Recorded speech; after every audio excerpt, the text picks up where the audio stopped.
Hi guys, welcome to Orange Expression because it's freedom to express yourself. So this is my live streaming video. Jadi minggu kemarin gue udah live YouTube dengan Anita, one of another scholarship GKS awardee. We talk about bagaimana sih caranya untuk persiapin GKS atau KGSP dalam masa-masa pandemi ini.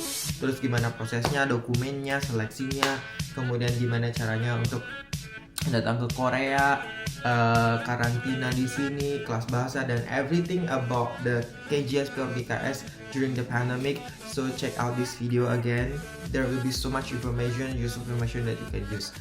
And I also will upload more video about scholarship 101 about my journey dari awal sampai hingga akhirnya aku dapat max dan GKS dan akhirnya aku memilih GKS. I will uploading every detail of the key sukses, key factor, or tips dan trik gitu di setiap halnya, mulai dari motivation letter, kemudian aplikasi, terus what track you should pick dan everything. I will be uploading all of this information later, so don't forget to subscribe my channel. Don't forget to like, watch, and subscribe my channel because I'm gonna be uploading more videos every 2 weeks and just stay tuned. So how to wear KGSP or GKS during the pandemic COVID-19 situation?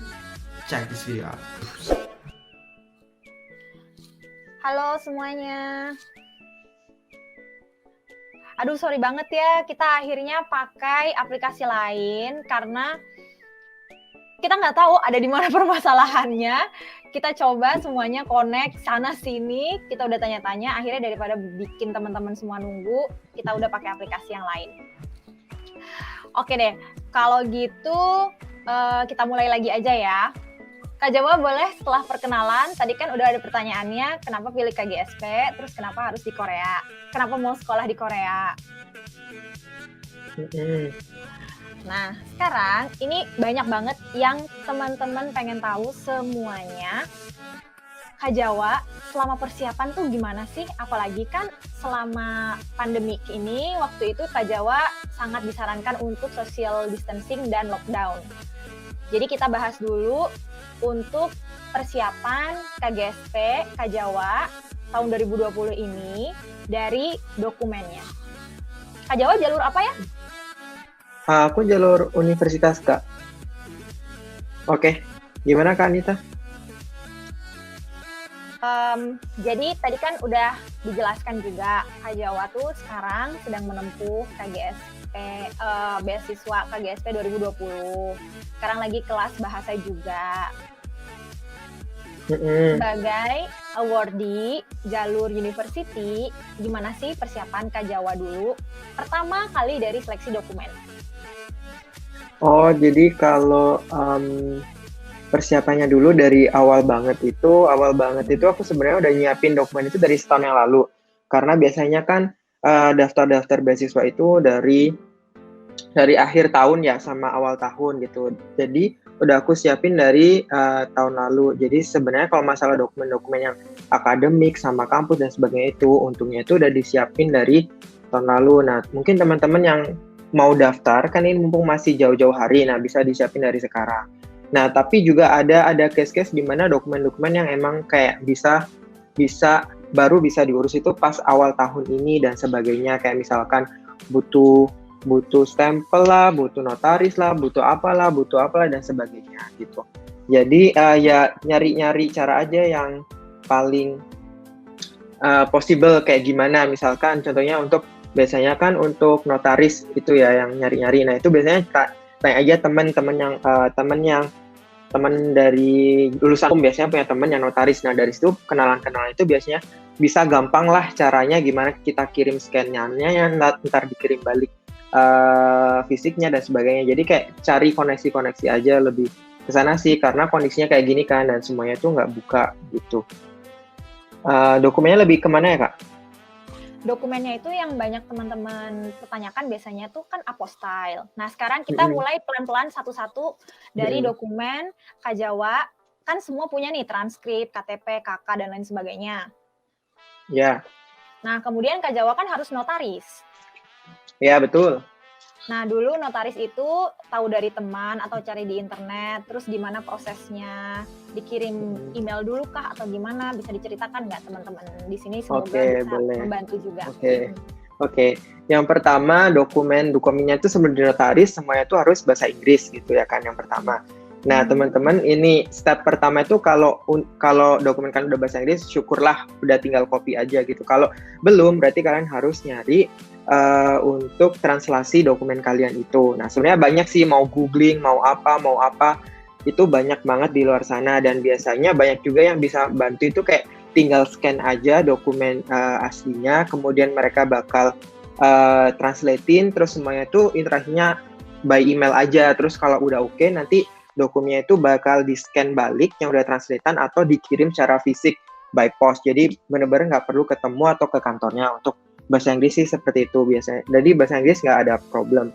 Terus untuk yang kedua setelah di bahasa Inggris perlu dinotarisin dong untuk legalisasi dokumen ini itu. Nah, kalau aku sih case-nya dulu benar-benar dari teman-teman yang dulunya lulusan hukum. Jadi mereka biasanya teman-teman yang lulusan hukum ini pasti punya teman yang itu notaris. Nah, kalau dari gitu lebih gampang lagi tinggal chat orangnya. Terus kalau bisa ketemu ya ketemu, kalau nggak bisa pasti orangnya masih ngasih alternatif gitu lah, mau di-scan dulu kah, nanti dia yang ngeprint terus dikasih notarisasi dia terus dikirim ke kita atau bagaimana. Tapi intinya sih nyari kenalan dari teman-teman yang hukum dulu aja sih, itu yang step paling tepat.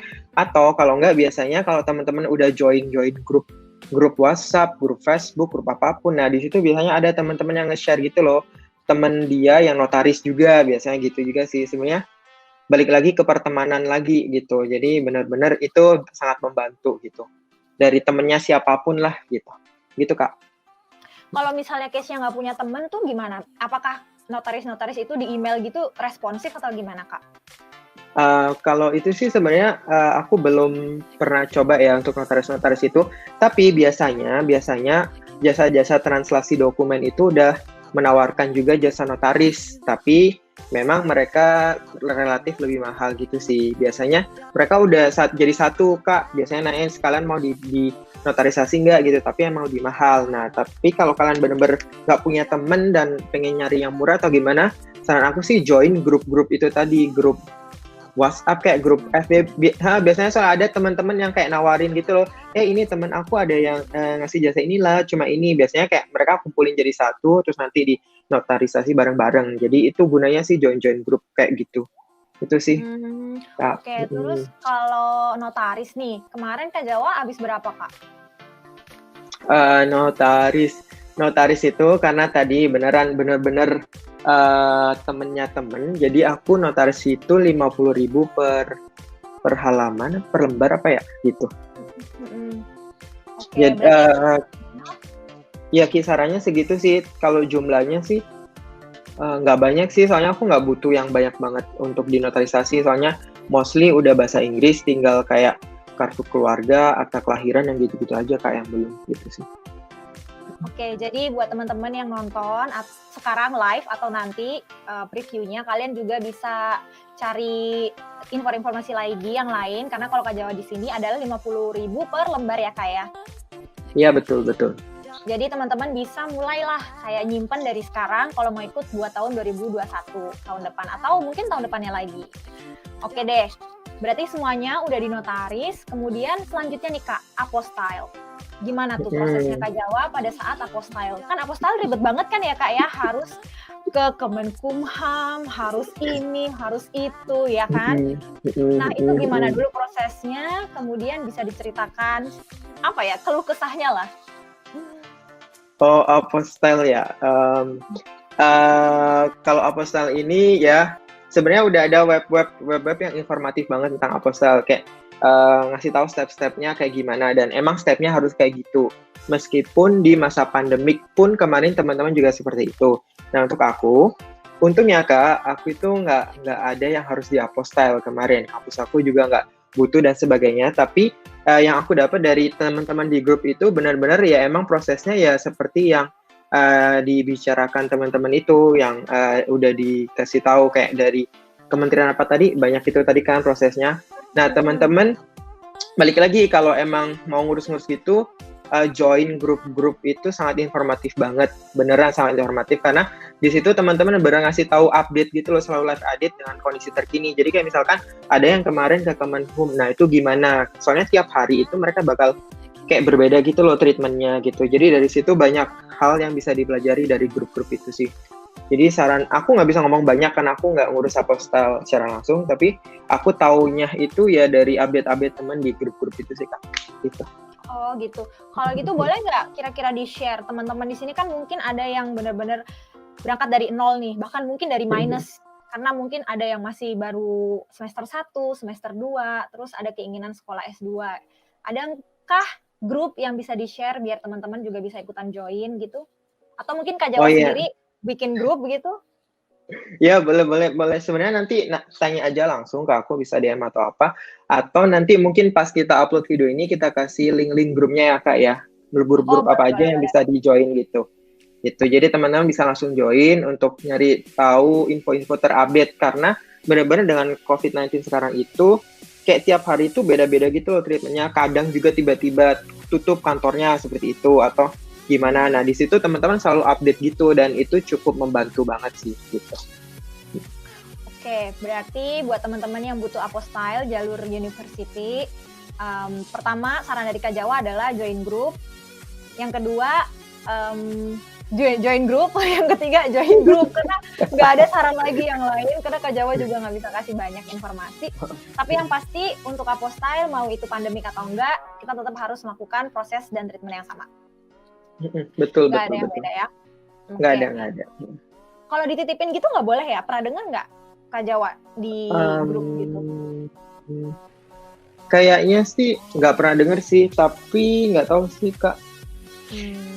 Oke, nanti selanjutnya kita bisa share di description. Nanti kalau udah di-upload video ini, kira-kira grup apa yang bisa kalian join. Nanti kita bisa cari tahu lagi informasi lebih lengkapnya kayak gimana.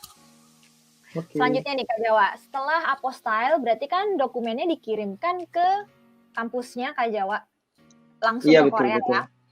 Nah, terus kemudian masuklah proses seleksi. Itu berapa lama? Apakah karena pandemik ini dia bisa lebih lama jangka masa tunggunya atau sama aja?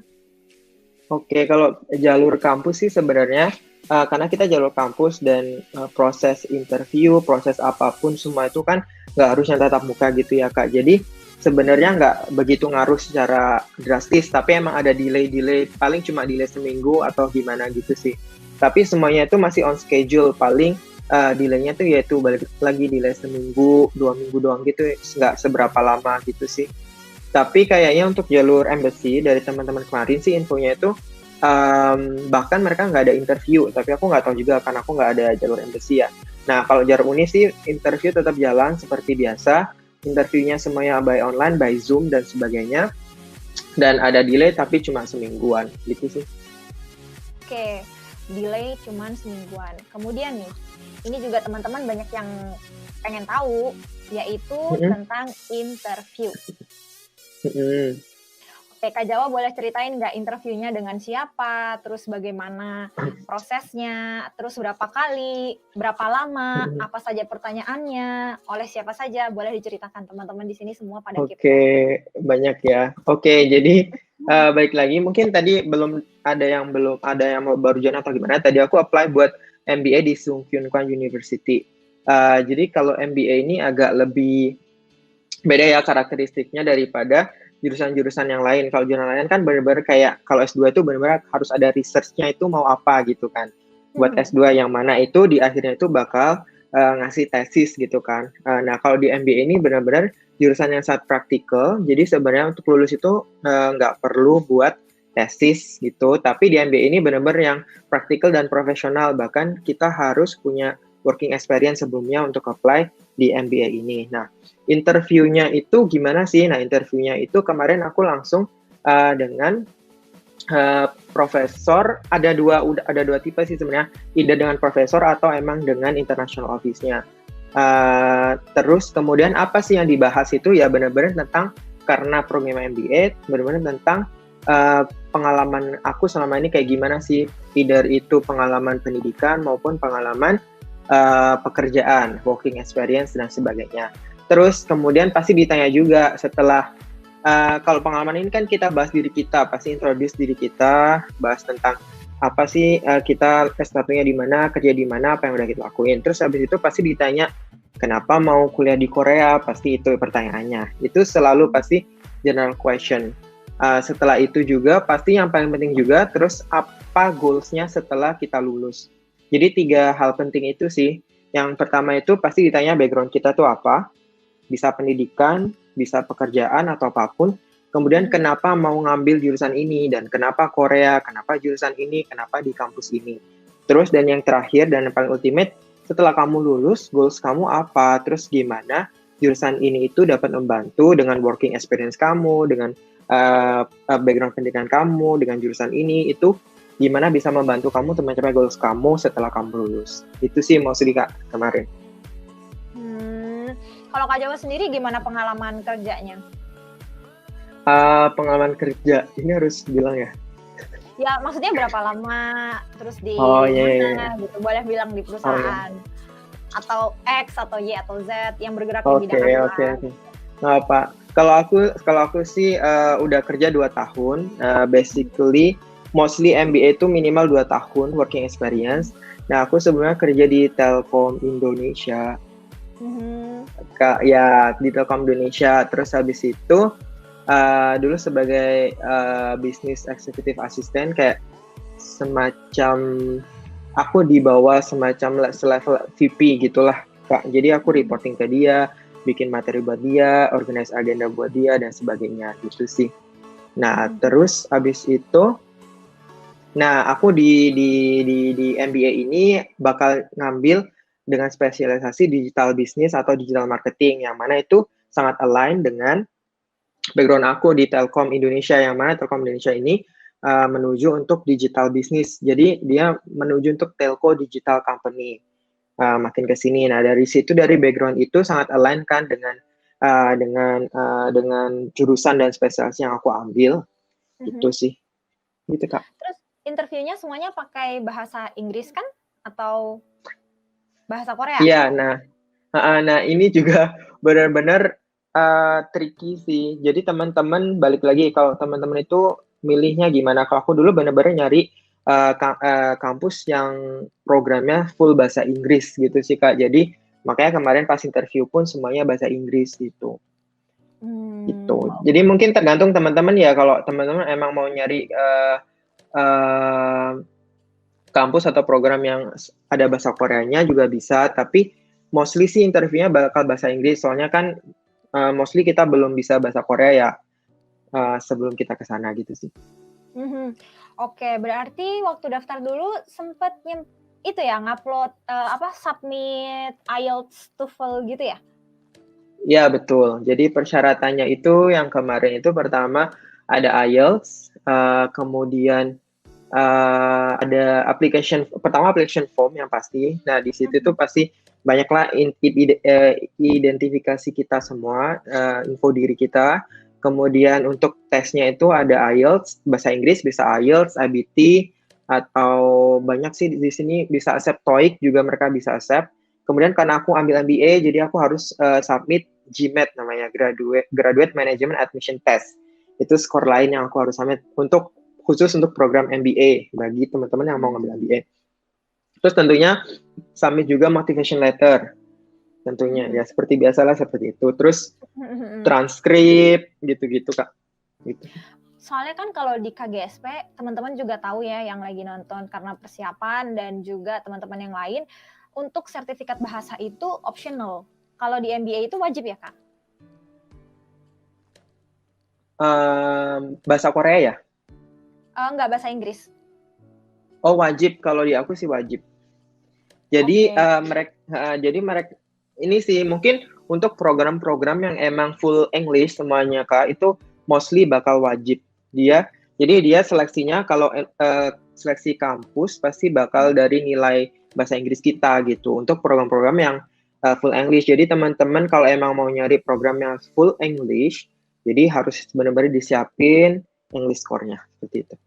Minimal berapa Kak kalau di MBA? Kalau di MBA sebenarnya sama aja sih, semuanya 6,5 Kak minimal kayaknya. Sama aja baik MBA maupun enggak. Itu IELTS ya. Kalau Iya, TOEFL IELTS. mungkin sekitar 600 lah ya. Iya, Sekitar 600-an. 600. Jadi teman-teman di sini yang mau daftar MBA atau mungkin mau S2 juga ke Korea, sebaiknya memang disiapkan untuk kemampuan bahasa Inggrisnya.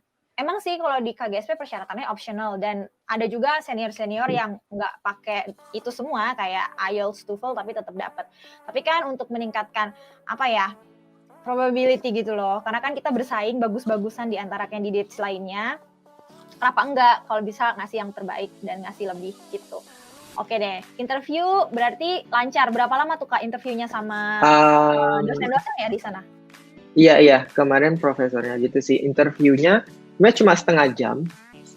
Jadi kayak benar-benar on time. Setengah jam itu mulainya jam berapa, selesai jam berapa. Dan makanya karena time-nya sangat dikit, gimana caranya teman-teman biar benar-benar convincing profesornya atau orangnya dalam setengah jam itu sih, seperti itu. Setengah jam ya. Berapa orang Kak yang wawancara? Cuma satu kalau case aku Kak. Oke. Sekarang interview udah oke ya. Kemudian setelah interview, prosesnya setelah interview kan nunggu lagi ya? Nunggu. Ya, nunggu, Kemudian betul. Selanjutnya adalah medical check up. Enggak, abis itu kan pengumuman. Ya, Pengumuman, lolos ke tahap selanjutnya, kemudian medical check up.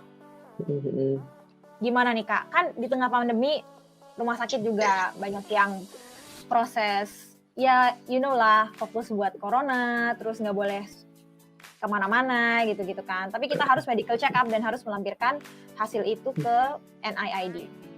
Oke, gitu.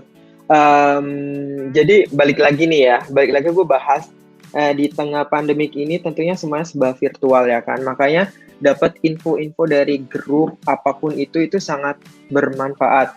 Jadi aku juga kemarin pas medical check up itu, sebelum aku medical check up itu kayak banyak info-info dari teman-teman, either teman-teman yang emang punya info tentang medical check up atau teman-teman yang emang udah melakukan medical check up di mana aja gitu sih. Jadi kayak benar-benar di situ kita bisa tahu opsi-opsinya kita bisa di mana aja sih selama masa karantina. Bahkan di grup itu juga bahas kayak biasanya harganya berapa, compare harga di sini, di sana, dan di sini gitu. Nah dari grup itu akhirnya memutuskan dengan research sendiri juga. Jadi sebenarnya untuk medical check up itu rumah sakit itu sebenarnya masih buka pas masa-masa pandemi ini.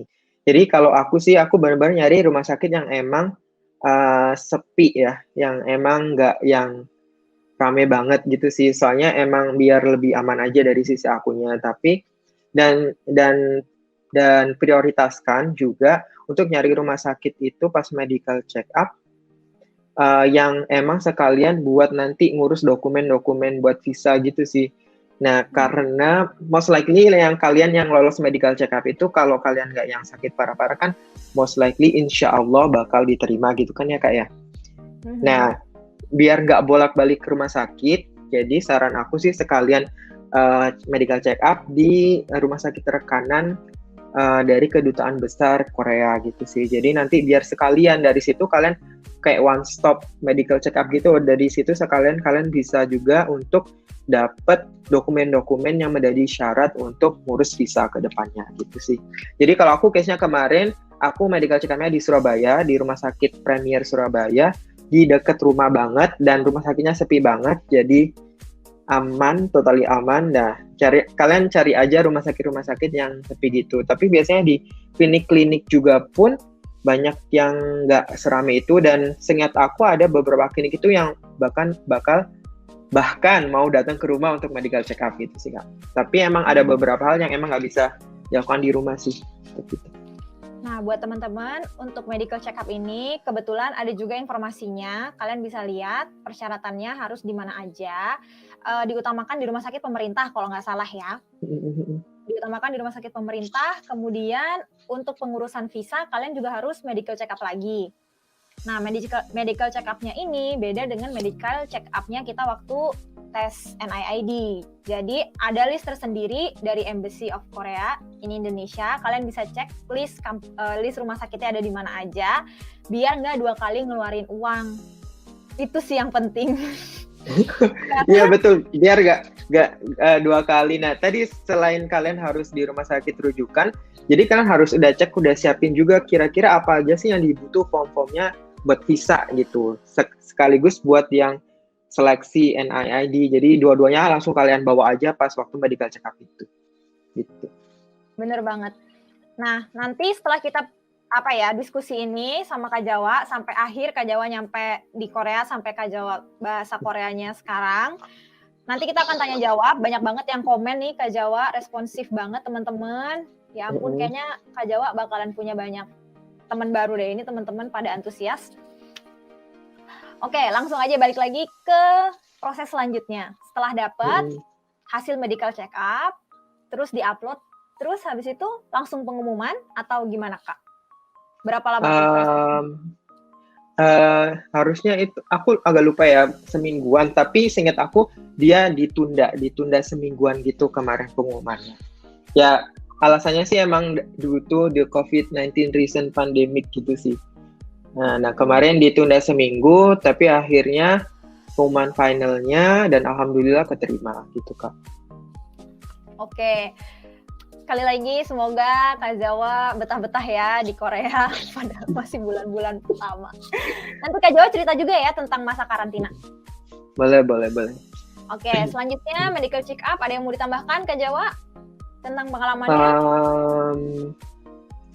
Enggak sih, ya itu tadi kuncinya ke rumah sakit rujukan buat medical check up-nya, ke rumah sakit rujukan buat visa. Jadi kalian sekali datang udah siap semua dokumennya ntar buat visa, buat sebagainya gitu sih.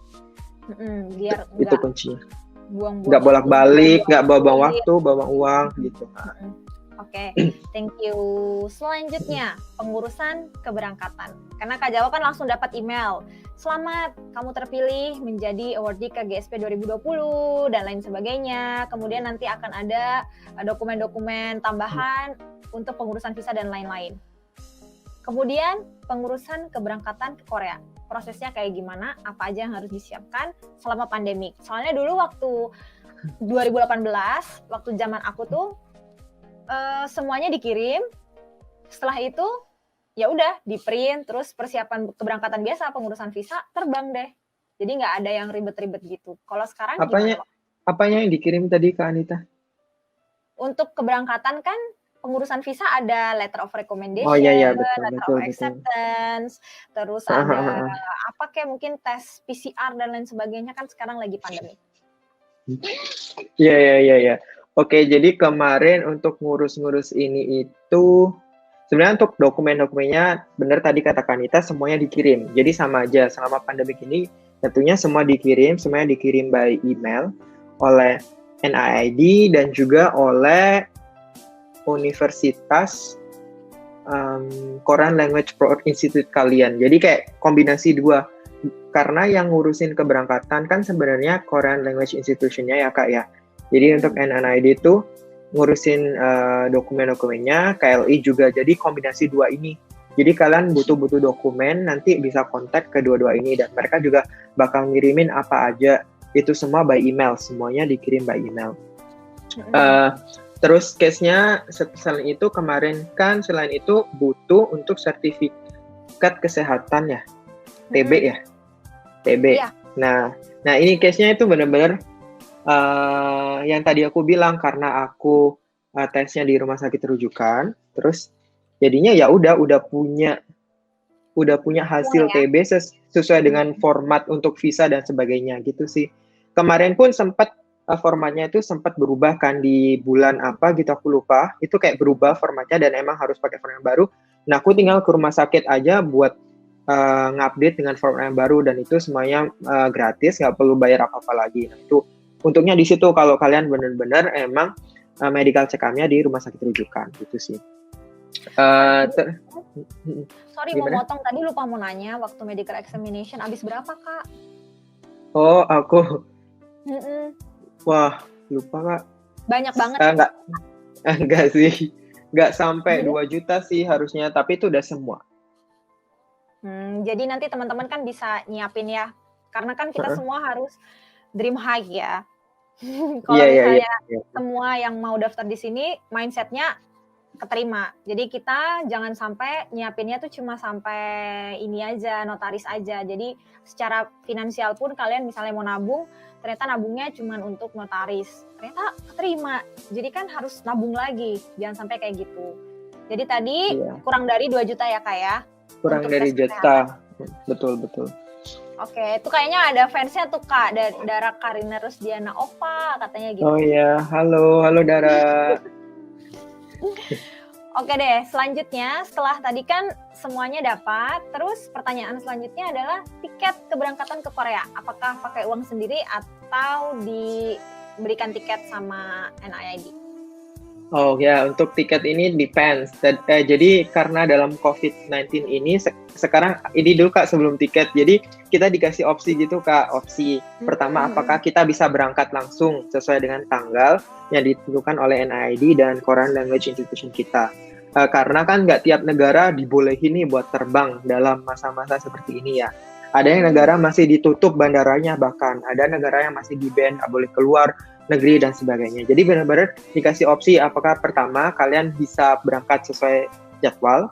Kalau nggak bisa, kalian itu bakal berangkat telat gitu. Jatuhnya berangkat telat itulah nanti bulan depan atau kapan setelah dibuka. Atau dikasih opsi juga kalian bisa namanya leave of absence. Jadi kayak kalian semacam ngambil cuti gitulah, cuti semester. Jadi baru ke Korea itu baru mulai program bahasanya semester depan di spring 2021. Nah, kemarin dikasih opsi itu sih. Nah, setelah kita milih, barulah. Nah, karena aku Indonesia fan-fan aja, flight ke Korea masih ada dan masih dibuka. Kemarin sih aku milih sesuai dengan jadwal yang ditentukan oleh NIID dan Korean Language Institution-nya. Nah, untuk tiketnya kemarin sistemnya biasanya kan emang ada 2 kan ya.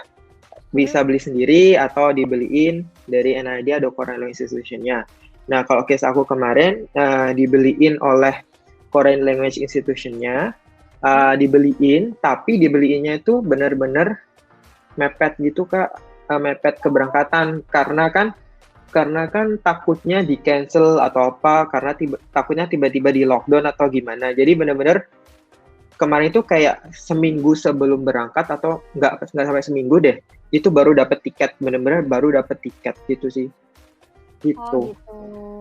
Nah, kalau case teman-teman yang dia datangnya telat atau apa, biasanya itu disuruh beli tiket sendiri, nanti di reimburse seperti itu sih. Tapi di tempat Kak Jawa sekolah bahasa sekarang ada banyak yang case kayak gitu. Banyak. Kayak hampir 50% belum kesini deh. Baru 50% aja yang di sini secara total ya. Gitu. Terus dulu sebelum terbang, pengurusan tes bebas COVID-nya itu berapa lama? Terus ada syarat lain nggak selain itu? Buat terbang ya? Ya. Nah, kalau infonya, kalau buat terbang ke Korea, kemarin juga banyak info simpang siur gitu di grup atau dimanapun. Sebenarnya secara regulasi dan polisi kalau ke Korea itu benar-benar kita nggak butuh apapun, nggak butuh surat kesehatan, nggak perlu swab atau PCR atau rapid test atau apapun, itu nggak butuh karena government Korea di sini pun nggak nerima gitu loh, karena once kita nyampe pun kita langsung dites semuanya gitu dan kita harus karantina selama 2 minggu di Korea kan. Jadi benar-benar mereka nggak butuh buat persyaratan. Jadi sebelum terbang itu nggak butuh untuk surat-surat itu. Tapi kemarin teman-teman dari Indonesia, aku juga kayak kita tetap nyiapin sih buat jaga-jaga aja karena kan bandara di Indonesia kadang suka rese gitu ya, kayak gitulah gitu intinya. Tapi sebenarnya sih kemarin aku ini sih info aja buat teman-teman. Jadi sebelum berangkat itu aku sebenarnya bolak-balik Jakarta Surabaya gitu sih. Nah, selama pandemi kemarin itu pastinya tetap selama terbang kita butuh rapid test. Nah, rapid test itu bisa diambil di mana aja, kayaknya banyak sih sekarang, sehari juga jadi. Dan itu berlaku 2 minggu juga. Kalau terbang itu domestik cuma butuh rapid test sama kayak ngisi aplikasi e-haq namanya gitulah. Atau ngisi paper kuning kalau itu. Nah, ada banyak teman-teman juga yang harus ke Jakarta buat ngurus visa dan sebagainya. Atau emang penerbangannya semua itu dari Jakarta, nggak ada dari Surabaya, dari mana. Jadi nggak ada. Jadi semuanya itu emang harus ke Jakarta gitu Kak. Jadi teman-teman yang dari daerah ke Jakarta tetap harus nyiapin rapid test gitu-gitulah buat domestic flight-nya. Nah, tapi kalau flight ke Koreanya sih nggak ada masalah, nggak dibutuhin apa-apa kok. Gitu. Oke, berarti terbang lah ke Korea, nyampe di Incheon, langsung rapid test. Bukan rapid test, swab test langsung. Oh, langsung swab test. Oke, Iya, selanjutnya. Setelah swab test, proses selanjutnya adalah apa tuh, Kak? Dari swab test itu ini prosesnya karantina selama 2 minggu. Jadi pas di bandaranya itu agak beda ya, agak banyak step-stepnya gitu di bandara. Aku mau cerita juga. Di bandara itu banyak form yang harus kalian isi. Terus kalian harus kayak sejaman deh, mulek aja di bandara itu sebelum keluar. Bener ya, pertama itu pas sebelum landing kita harus ngisi sesuatu, ngisi berbagai form. Nah, terus setelah datang ada berbagai counter. Counter yang pertama itu counter kayak semacam dari health of ministry-nya gitu kayaknya deh, kesehatan. Jadi benar-benar dicek kalian ada simptom buat COVID apa enggak gitu-gitu. Benar-benar dicek. Nah, kalau ada kayak kalian batuk aja ya, kalau kalian kayak mention batuk doang, batuk yang ya cuma ala-ala, itu pun langsung kalian harus di swab test di bandara itu ya gitu. Jadi selama kalian nyantangnya nggak ada simptom sama sekali, kalian bakal lolos. Tapi kalau kalian ada simptom satu aja yang kalian contreng gitu ya misalkan, dan ditanyain kalian bilang iya, langsung di swab test di situ case-nya gitu. Nah, di swab test di situ, terus mereka harus nginep di hotel semalam sampai swab testnya keluar hasilnya. Nah, baru setelah itu mereka boleh cabut untuk self quarantine gitu ya. Tapi kalau dia hasilnya positif, dia harus ke government facility, harus ke rumah sakit atau apa gitu.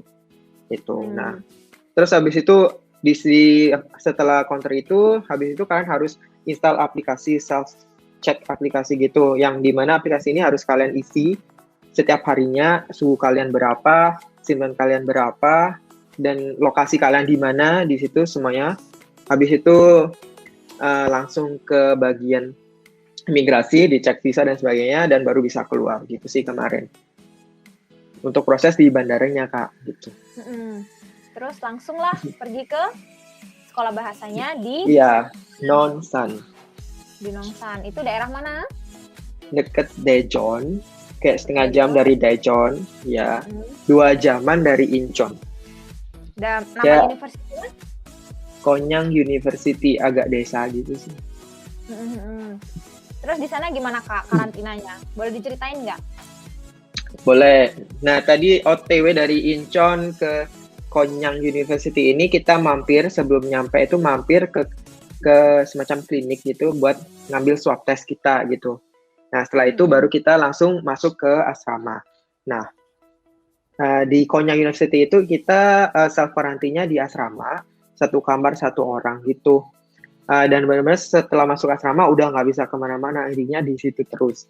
Nah, jadi experience-nya gimana selama karantina di Konyang University?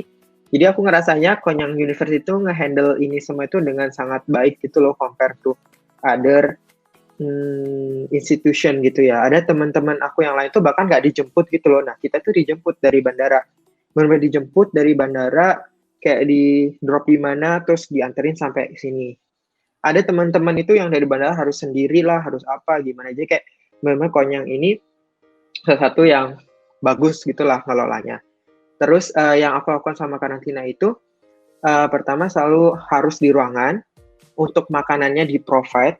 Jadi NIID itu kayak ngasih, ada budgetnya gitulah buat karantina kita dalam sehari itu berapa.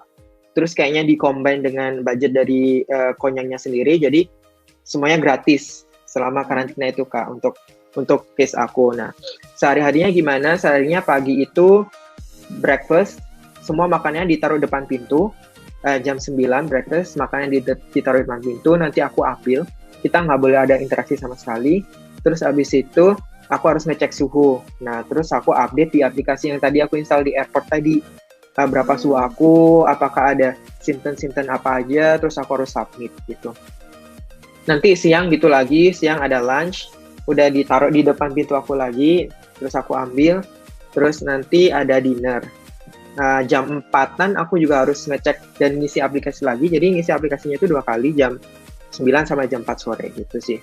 Untuk makanan selalu ditaruh di depan pintu, nanti aku ambil. Terus Konyang juga nyiapin berbagai hal, mulai dari snack, mulai dari peralatan-peralatan kayak toilet paper, apapun itu. Jadi semuanya di-provide oleh mereka. Jadi benar-benar kita nggak perlu kemana-mana, udah ada semua dan mereka baik banget gitu sih. Jadi so far nggak serasa kayak karantina sih, menurut aku ya. Kayak hotel ya, Gitu. Kak? Iya, Makanannya gitu. enak nggak, Kak? Apa aja sih makanannya? Makanannya macam-macam, tiap hari beda-beda. Mostly Korean food, mostly semuanya. Cuma breakfast aja, breakfast itu kayak sandwich gitu-gitulah. Nah, terus karena aku muslim, terus aku nggak bisa makan pork kan, berarti. Nah, aku dikasih sama mereka vegan food. Dan vegan foodnya itu bukan yang enak Sayur. gitu, tetap iya, tetap ada mereka juga kayak semacam daging-dagingan gitu, tapi tetap enak juga gitu sih.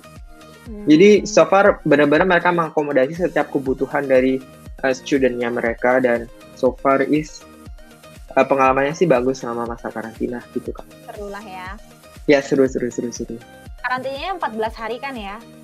Ya 14 hari. Nah di hari ke-14 kita ngambil swab test COVID untuk yang terakhir kali sebelum kita dibebaskan dari karantina gitu.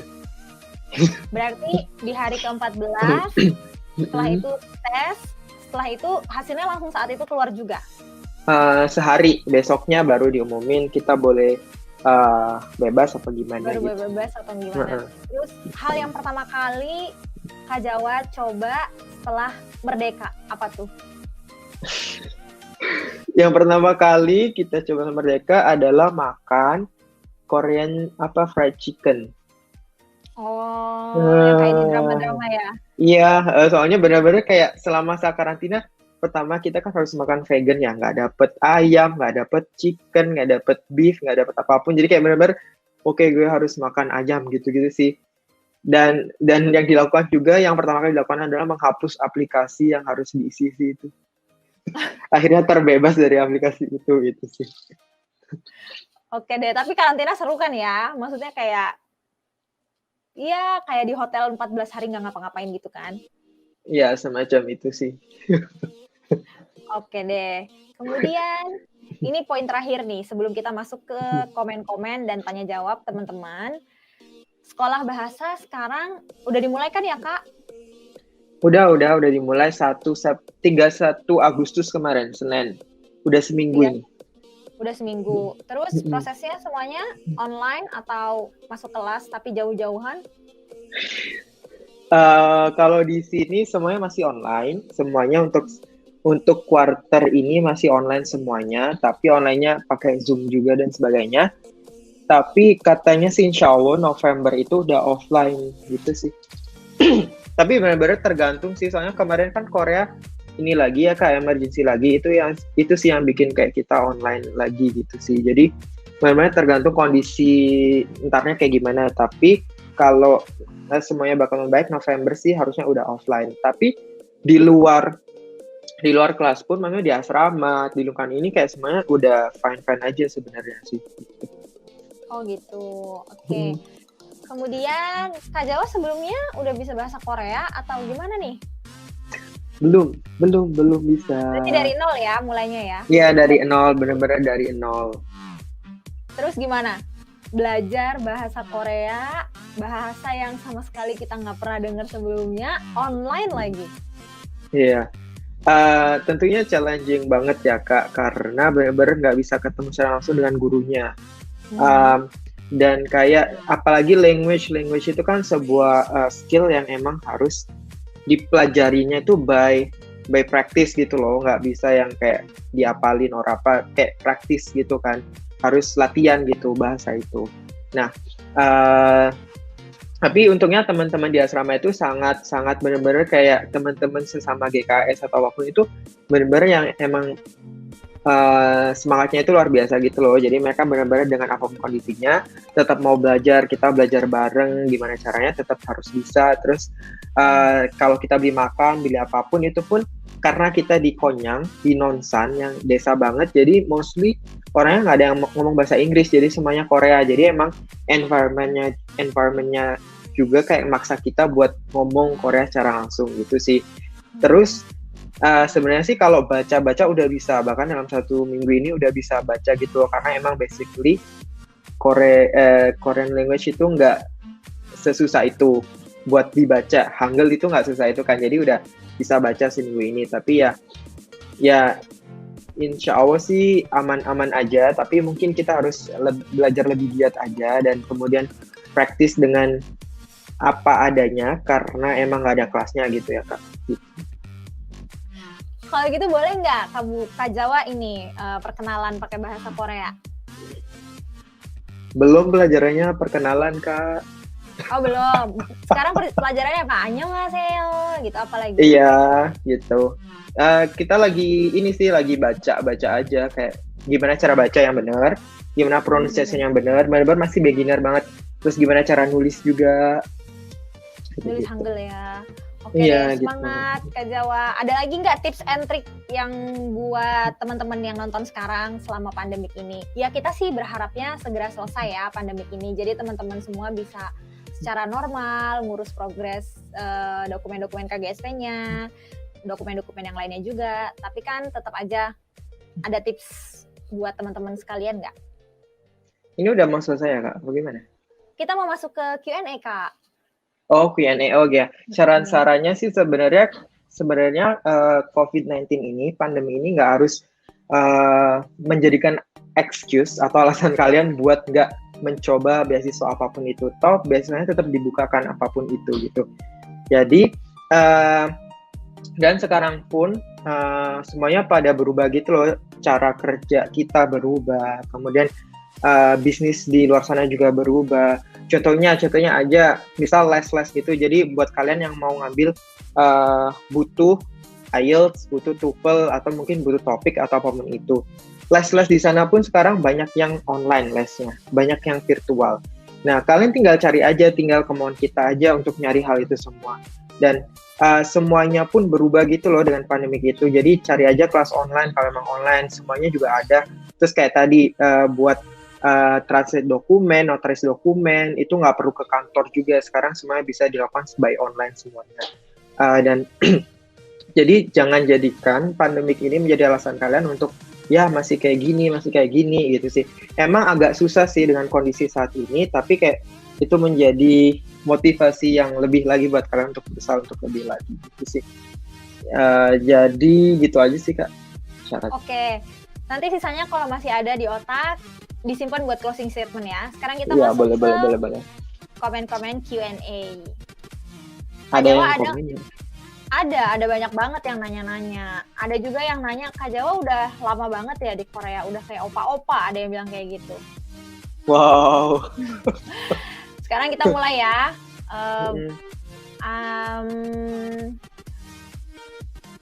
Dari The Cloud Whites, Kak, kalau surat rekomendasi dari guru yang nggak bisa bahasa Inggris gimana Kak? Apa harus ditranslate plus cek notaris juga? Menurut Kak Jawa gimana nih? Kayaknya ini S1 ya, tapi kan S1 sama S2 nggak beda jauh ya Kak untuk prosesnya. Iya. Boleh. Kalau menurut aku ya, rekomendasi itu balik lagi ke guru kalian atau dosen kalian atau siapalah itu. Kayak tanya lagi ke orangnya, Pak ini gimana, ini tuh harusnya bahasa Inggris enaknya gimana. Jadi komunikasikan dengan baik, dengan sopan juga. Dan insya Allah nanti bapaknya atau ibunya tuh pasti ngasih solusi gimana baiknya. Kayak apakah ya udah nanti kita yang nyiapin aja bahasa Inggrisnya kayak gitu. Atau gimana. Jadi komunikasiin aja ke mereka.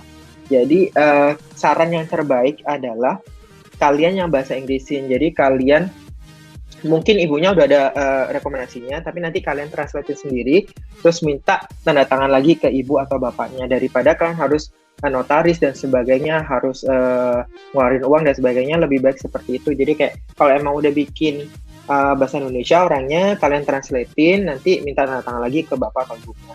Atau kalau orangnya ya udah nanti kamu aja yang bikin, nanti saya review. Nah itu lebih enak lagi. Jadi langsung aja bikin bahasa Inggris, nanti minta review, update ke bapak ibunya dan minta tanda tangan langsung. Jadi nggak usah ke notarisan gitu sih. Karena yang notaris itu tadi apa aja Kak? Banyak Transkrip. Kak, transkrip, akte, kakak, apa lagi ya Kak? Kalau ada paspor boleh paspor. Ya paspor bahasa Inggris biasanya. KTP bisa biasanya. Udah sih, kayaknya yang penting itu aja kan. Iya itu aja. Kalau ijazah kalian ada bahasa Inggrisnya nggak ya? Kalau S1 aku nggak tahu. Kalau yang ada boleh langsung dinotaris, kalau nggak ada ditranslate dulu baru dicap notaris. Ya gitu.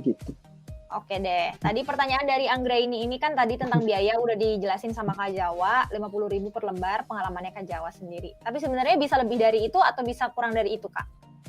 Banyak, jadi tergantung sih. Ada yang bisa lebih murah, ada yang bisa lebih mahal gitu. Jadi tergantung benar-benar. Apalagi kalau harga teman pasti lebih murah ya. Tapi kalau mostly sih 50 ribuan ya, sampai 100 ribu mungkin gitu per lembarnya. Gitu. Oke deh. Pertanyaan selanjutnya nih dari Hufi Gray. Kalau akta lahir udah berbahasa Inggris, tinggal difotokopi tapi tetap harus dicap notaris juga kan ya Kak? Ini gimana Kak? Kayaknya nggak perlu ya? Apa perlu? Kalau akta lahir harus dicap notaris Kak. Oh ya, kalau akte itu biasanya pilihannya itu either di notaris atau di apostille, biasanya gitu kan ya Kak ya? Tapi sebelum di apostille, dia minta di harus di notaris notaris, dulu. ya gitu. Jadi wajib di notaris juga. Kemudian yang penting tuh akta lahirnya tuh jangan yang asli ya, yang dikasih. Iya betul. Terus semuanya jangan dikasih dokumen asli, maupun transkrip, ijazah, apapun jangan dikasih dokumen asli karena emang setelah kalian submit itu bukan gimana sih, mereka itu nggak tahu bakal dokumen ini di mana dan mereka nggak jamin bakal bisa balikin dokumen ini. Jadi dan mereka pun nggak minta yang asli gitu kan. Jadi jangan pernah submit dokumen asli ke mereka gitu sih. Maksudnya mereka kan minta tulisannya tuh ada kayak gini Kak, salinan resmi kalau nggak salah. Kalau nggak salah mereka minta original kan, original copy. Jadi maksudnya adalah itu bukan file originalnya, filenya difotokopi dulu, kemudian file itulah yang nanti dicap notaris. Jadi kalau bisa itu kan dokumen penting ya, kayak akta lahir, ijazah, itu kalian harus bertahun-tahun loh buat mendapatkan itu. Jadi jangan sampai sekalipun kirim dokumen apapun yang original. Kalau bisa ikuti tadi sarannya Kak Jawa. Ya, jangan dianggap itu original benar-benar yang asli yang sekalian. Mereka nggak pernah minta yang asli, beneran. Mereka nggak pernah minta yang asli gitu sih. Ya. Mintanya yang original tapi bercap gitulah ya. Ya, betul. Yang terlegalisasi gitulah intinya gitu ya. Oke deh. Pertanyaan selanjutnya nih Kak, dari Joan Kristanti. Kalau pakai translator tersumpah harus ke notaris lagi nggak Kak? Ini tuh dua hal yang berbeda ya. Kalau translator tersumpah itu kan benar-benar emang dia yang udah tersumpah untuk secara legal oke untuk mentranslasi dokumen dari bahasa Indonesia ke bahasa Inggris gitu.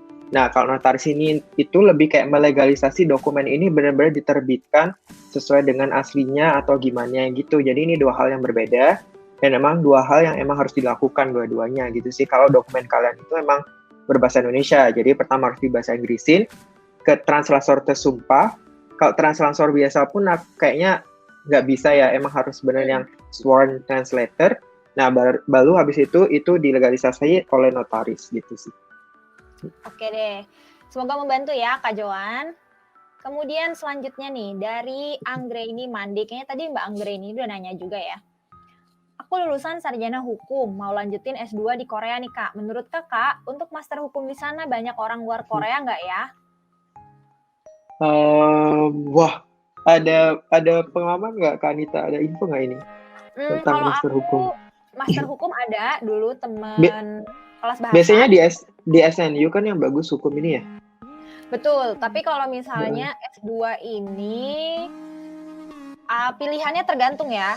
Karena pengalaman teman itu nggak di SNU, teman itu di universitas namanya Dankook University. Dia jurusan yang diambil specialty-nya kayaknya public law atau gimana gitu ya. Atau international law atau gimana aku nggak ngerti. Cuma alhasil Indian dia sekelas private sama profesornya karena kelasnya itu mostly teman-teman Korea, dan teman-teman Korea itu susah untuk ngomong bahasa Inggris kan, karena profesornya juga memproses kelasnya, kegiatan belajar mengajarnya pakai bahasa Korea. Akhirnya karena dia mintanya kelas bahasa Inggris dan dia apply kelas bahasa Inggris, pembimbingnya sekaligus dosennya one on one jadinya. Jadi dia datang ke kampus itu, datangnya ke kantornya profesornya, terus dia proses kelas dan lain sebagainya. Iya, Itu sebenarnya ini sih case yang banyak, terlepas apapun jurusannya ya Kak, itu pasti lebih banyak orang Koreanya pasti S2-nya di sini ya kan. Dan case-case-nya itu meskipun kadang dibilang kelasnya bahasa Inggris, pasti tetap ada bahasa Koreanya gitu loh. Jadi kalau bisa kalian maksimal. Ya, case-nya Kak Anita itu di SNU, dia gimana Kak case-nya? Iya, dia Kak kan Anita itu di dia kan kayak gini, silabusnya tuh semuanya kelas bahasa Inggris karena kan international university, world global university gitu kan. Nah, dia bilangnya akan banyak pelajaran-pelajaran yang pakai bahasa Inggris. Kemudian setelah masuk, kita kan cuma ada beberapa ekor ya, maksudnya cuma ada beberapa orang foreigner. Terus pada akhirnya kelasnya adalah menggunakan bahasa Korea, tapi PPT-nya menggunakan bahasa Inggris. Kayaknya teman-teman juga sering ya dengar aku cerita kayak gini. Tapi karena itu semua adalah pilihan aku sendiri, jadi ya udah, itu kayak challenge aja gitu kan. Kecuali kalau misalnya aku memutuskan untuk masuk major international. Jadi kayak international science itu ada graduate GSIS judulnya, Graduate School of International Studies. Itu 100% bakalan pakai bahasa Inggris, kecuali jurusan yang memang Korean Studies. Nah, di situ kalian kalau pengen tahu lebih lanjut, aku ada Q&A-nya sama Kak Alvin di video yang lain.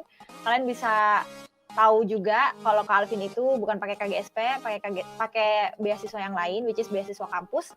Dan Kak Alvin juga cerita sedikit tentang kelasnya yang pakai bahasa Inggris. Gitu deh. Ya.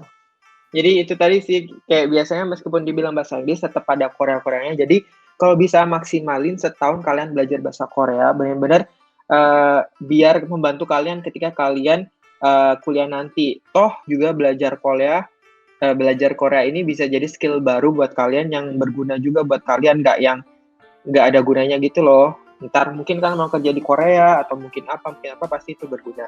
Nah kalau case aku sih, aku kemarin bener-bener make sure nyari kampus yang programnya bahasa Inggris. Jadi kayak bener-bener aku nanya ke orangnya langsung, email ke kampusnya, email ke program koordinatornya, apakah ini benar bahasa Inggris. Nah, tapi kalau MBA sih biasanya mostly bahasa Inggris gitu sih. Jadi cari pinter-pinter aja gitu. Oke deh, sekarang pertanyaan selanjutnya dari Amelia AZ. Kak, kalau surat rekomendasi udah bahasa Inggris, terus udah ada cap dari sekolah, juga perlu dicap notaris juga nggak, Kak? Oh, nggak usah kalau ini.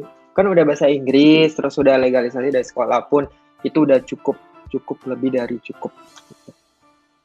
Berarti udah boleh di apostil ya, kalau yang ini ya, menurut Kak? Boleh. Harus apostil ya, Kak? Harus apostil, karena kalau jalur university semuanya wajib apostil, kecuali kalau jalur embassy. Kalau jalur embassy, capnya itu apostil kan dari Kemenkumham, terus Kementerian Luar Negeri, nanti intinya adalah dari Embassy of Korea.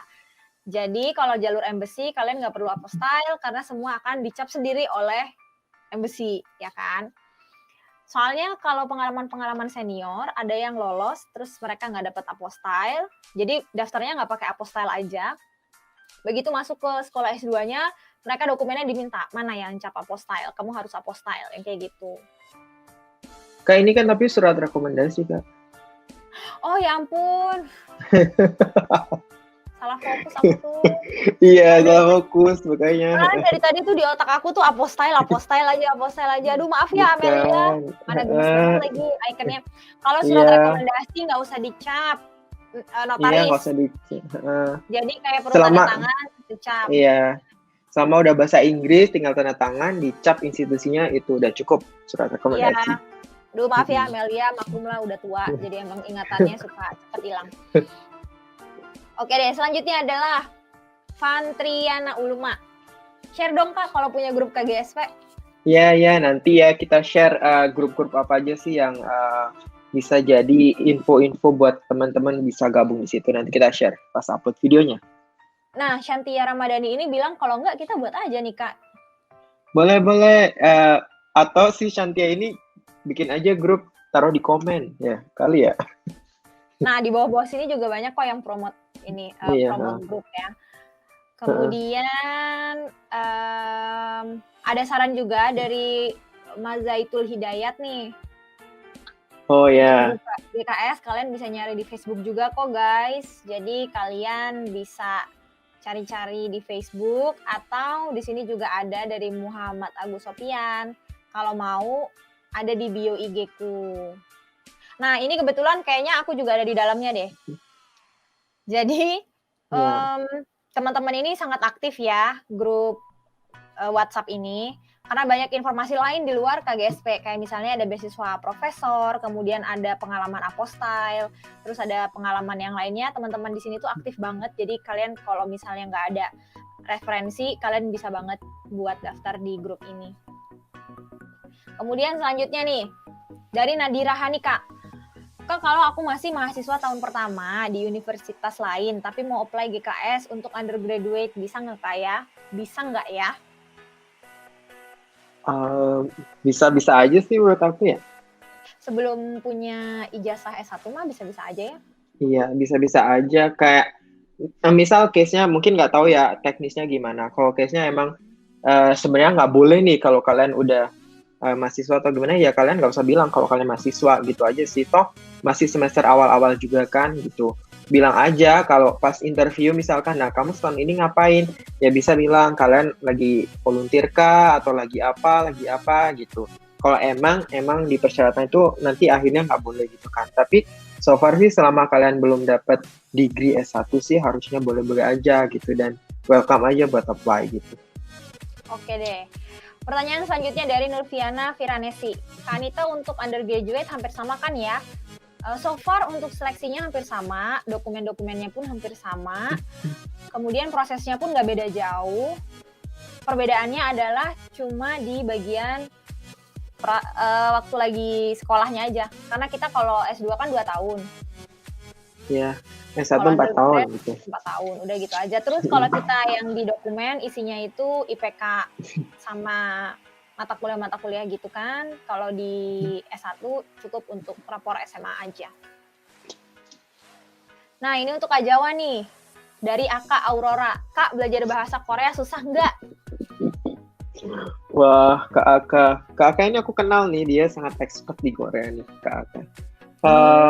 Menurut aku sih ini dari teman-teman juga dan menurut aku juga sebenarnya untuk orang yang awam atau yang benar-benar nggak tahu itu, compare tuh kayak Chinese, compare tuh Jepang atau apapun, bahasa Korea tuh yang paling mudah gitu loh compare tuh mereka gitu. Jadi harusnya bisa-bisa aja sih belajar Korea meskipun dari nol ya dalam setahun. Desalan kan kita butuh topik 3 ya Kak ya. Harusnya itu pasti bisa sih menurut aku, karena menurut aku bahasa Korea itu salah satu bahasa yang emang relatif lebih mudah untuk dipelajari. Bahkan aku dalam seminggu aja kalian belajar sendiri pun udah bisa gitu loh baca Hangul dan sebagainya. Dan tidak sebegitu sulit juga, jadi insya Allah bisa. Jadi jangan takut gitu sih untuk teman-teman di luar sana kayak takut nggak bisa bahasa Korea atau apa. Pagi kalian di sini kan, kalian di environment yang semua orangnya itu ngobrol Korea, jadi insya Allah pasti cepet belajarnya gitu. Semangat ya Kak untuk proses belajar kelas bahasa Koreanya. Mungkin teman-teman di sini selanjutnya setelah beberapa bulan Kak Jawa kelas bahasa, nanti mungkin kita bisa streaming lagi. Kak Jawa mungkin bisa ngomong pakai bahasa Korea sedikit, biar nanti teman-teman juga. Nanti kita bisa invite teman-teman juga. Salah 1 atau 5 orang terpilih, nanti kita bisa ngobrol kelas bahasa Korea singkat gitu ya. Ya. Semoga jadi ya. Doain ya teman-teman. Semoga. Ini udah mau selesai ya Kak ya? Belum, masih banyak. Belum. Kenapa? Buru-buru amat? Emang mau ngapain sih Kak Jawa? Nggak apa-apa. Oke, pertanyaan selanjutnya dari Hufi Gray. Kalau belum punya paspor tetap bisa apply kan, Kak? Soalnya mostly identifikasinya itu pasti dengan paspor ya kan. Di aplikasi, di apapun itu dengan paspor. Harusnya sih nggak masalah ya Kak. Apa gimana kalau menurut Kak Anissa?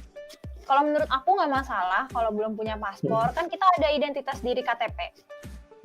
Sama ada juga KTP keluarga, KTP orang tua, ada juga kakak. Jadi insya Allah data identitas dirinya sama kan ya. Kecuali kalian namanya di KTP namanya gimana, di paspor namanya gimana, di kakak namanya gimana, itu pertanyaan juga sih. Tapi saran aku sih karena kalian bener-bener pengen keluar negeri, pengen kuliah, pengen apapun itu, jadi niat awalnya itu bikin aja paspor gitu dulu. Jadi dengan niat bahwa dengan gue bikin paspor ini, gue insya Allah bakal keterima gitu sih. Amin. Biar ntar lebih mudah semuanya gitu sih. Jadi bikin paspor ada step pertama gitu untuk yang bisa memotivasi kalian agar benar-benar bakal dapat beasiswanya gitu. Amin. Kalau enggak kita nanti di akhir kita aminin bareng-bareng. Semoga teman-teman di sini yang nonton bisa ketemu aku, bisa ketemu Kak Jawa di belahan Korea manapun. Selanjutnya dari Talita Humaira. Rumah sakit rujukannya nanti dikasih tahu sama embassy ya? Iya, itu ada semuanya dari website embassy, semuanya diupdate di sana, terupdate, bisa dicek kapanpun, sekarang pun bisa dicek di situ yang terupdate di mana aja, jadi nggak perlu nunggu-nunggu, jadi kalian bisa cari tahu secara langsung, sekarang juga bisa. Oke deh. Selanjutnya, Kak izin mau nanya ya, untuk surat rekomendasi, kalau bikin sendiri perlu melampirkan form yang disediakan nggak? Jadi untuk masing-masing recommender ada 2 halaman.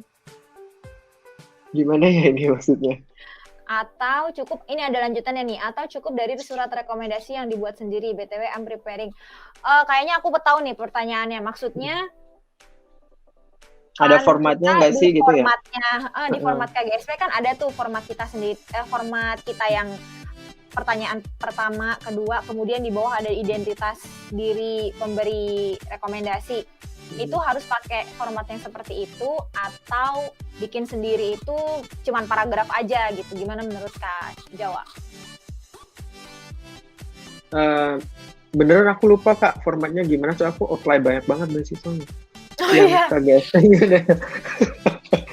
Kalau menurut aku formatnya pakai format yang dikasih sama KGSP sama NIID. Jadi format itu wajib dipakai, nggak boleh diganti-ganti. Jadi nanti kalau misalnya kalian bikin sendiri, kalian bisa ketik tuh di bawah pertanyaannya. Kan ada 3 atau 4 atau 5 pertanyaan gitu kalau nggak salah. Kemudian kalian ketiklah itu jawabannya, terus kasih ke profesor, ke guru, atau ke atasan.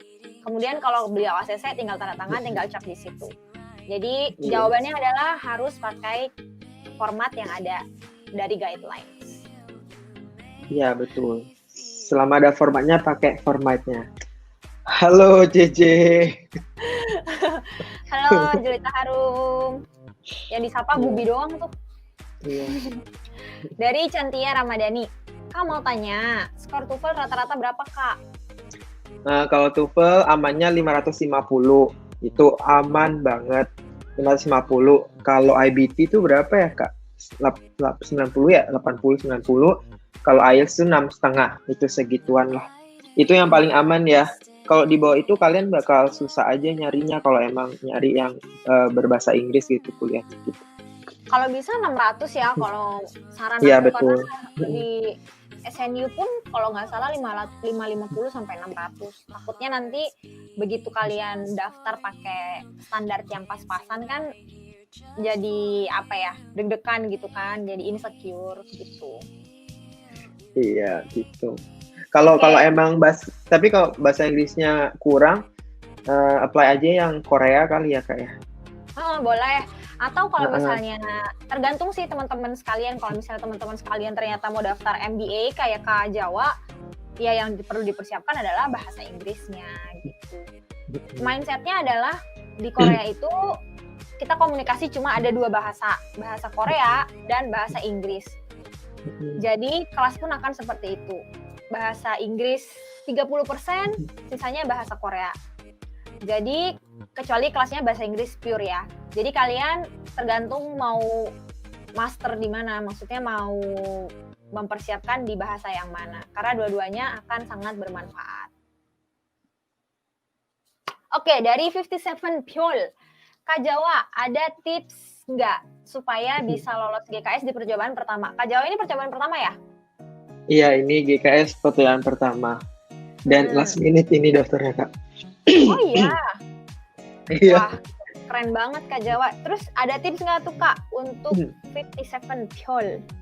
Oh ya, tipsnya sih kalau aku ya, ini salah satu formula yang aku dapat dari seorang dan aku implementasikan ke semua dalam kehidupan aku. Jadi kunci sukses adalah, kuncinya sukses sama dengan clear target ditambah dengan motivasi. Yang pertama clear target, berarti clear target itu gimana sih? Pertama kan harus tahu diri kalian, tahu kemampuan kalian gimana, tahu nilai kalian gimana, tahu bahasa Inggris kalian gimana, Korea kalian gimana, pokoknya benar-benar tahu kemampuan kalian dan tahu apa yang kalian mau. Nah, habis itu untuk cari clear target itu kalian juga harus tahu di sana itu opportunity-nya kayak gimana gitu loh. Kayak misalkan aku pun ngambil university track itu karena emang aku biasanya lebih banyak chance bakal lolosnya by university track. Kalau MSc track aku biasanya bakal nggak lolos gitu sih akhir-akhirnya. Nah, makanya kayak bener-bener aku tahu kemampuan aku di mana, aku cocoknya di mana dan sebagainya. Jadi aku bener-bener fokus untuk university track gitu sih dari situ. Nah, dari situ terus aku mulai cari-cari kampusnya, kayak mana sih kampus yang sesuai dengan nilai-nilai aku, kayak misal TOEFL aku segini, IELTS aku segini, bisa nggak ke kampus ini gitu. Kayak bener-bener harus nge-matchin, kayak paham kemampuan kita dengan nge-matchin dengan program yang sesuai dengan kemampuan kita gitu sih. Pertama, clear target. Jadi target kalian itu harus jelas dan sesuai dengan kemampuan kalian. Dan yang kedua itulah motivasi. Motivasi ini banyak sih. Jadi namanya motivasi itu bisa tertuang dalam motivation letter kalian. Jadi dan motivation letter kalian ini salah satu kunci sukses juga gitu, karena motivation letter ini benar-benar yang bisa bicara gitu loh, kenapa kalian ngambil program ini, kenapa kalian mau dapat beasiswa ini. Nah, itu yang namanya motivasi. Motivasi ini yang benar-benar bisa mempush kalian, kayak mendorong kalian gimana sih kalian bakal berusaha gitu. Nah, motivasi tiap orang-orang pasti beda kan. Kenapa mau ke Korea, kenapa sih ini. Nah, motivasi ini benar-benar harus dicari gitu loh untuk support kalian untuk mencapai clear target itu tadi. Nah, gitu sih kalau aku, Kak. Oke, terima kasih Kak motivasinya. Semoga teman-teman juga mulai sekarang bisa mulai mencari clear targetnya seperti apa dan motivasinya seperti apa. Selanjutnya nih Kak, dari Hafiz Gibran. Tes buat dapet TOEFL di mana Kak? Banyak buat dapet TOEFL, di setiap kampus ada insya Allah.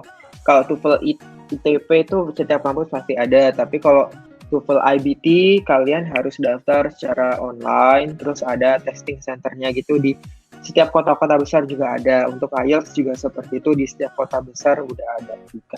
Itu. Oke deh. Udah, selanjutnya ini ada dua nih, opa-opa. Dari Dara sama dari Mas Zaitul Hidayat. Aku lanjutin ke pertanyaan nih. Bukan Neng, ini pujian.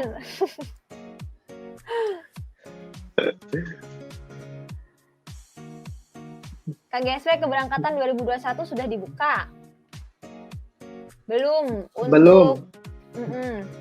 S1-nya baru September ya, kalau nggak salah. Ya, September, betul, Oktober. Betul. Jadi GKS notisnya dicek terus, dipantau, kemudian website Kedubes juga. Jadi kalau kalian kepo-kepo atau lagi browsing internet, kalau bisa dibukalah sesekali, biar tahu update-nya kapan. Nanti biasanya aku juga kalau lagi ada waktu setelah itu buka, aku akan review sedikit tentang GKS 2021. Untuk S2 biasanya Februari. Biasanya awal tahun lah ya, Januari. Ya, Februari. Awal tahun selalu. Kemudian pertanyaan selanjutnya. Apa ya? Ini Kak. Dari Audia.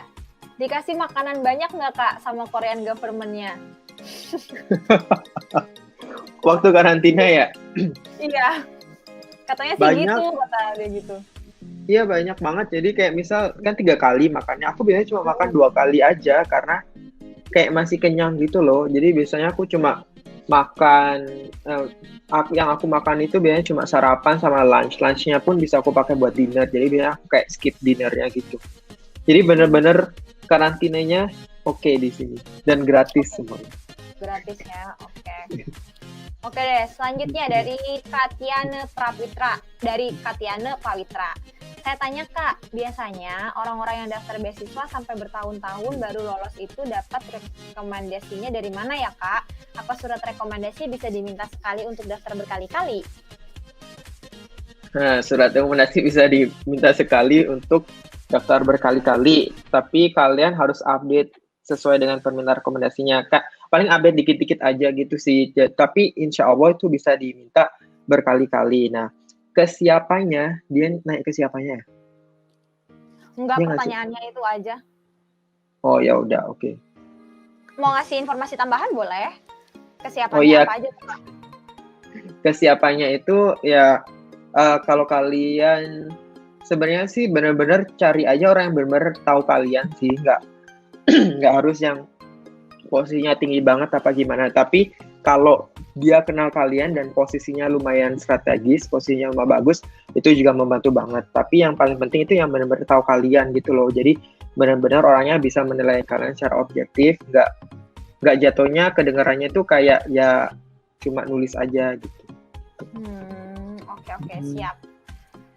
Selanjutnya dari Angka Aurora lagi nih. Kak Jawa kapan ikut ujian topik, Kak? Nanti aku Januari tahun depan insya Allah bakal ambil topiknya karena benar-benar sekarang mau fokus beneran belajar dulu selama 6 bulan baru aku ambil topik. Toh juga aku itu programnya itu nggak bisa diambil bulan Maret, jadi program aku itu cuma setahun sekali.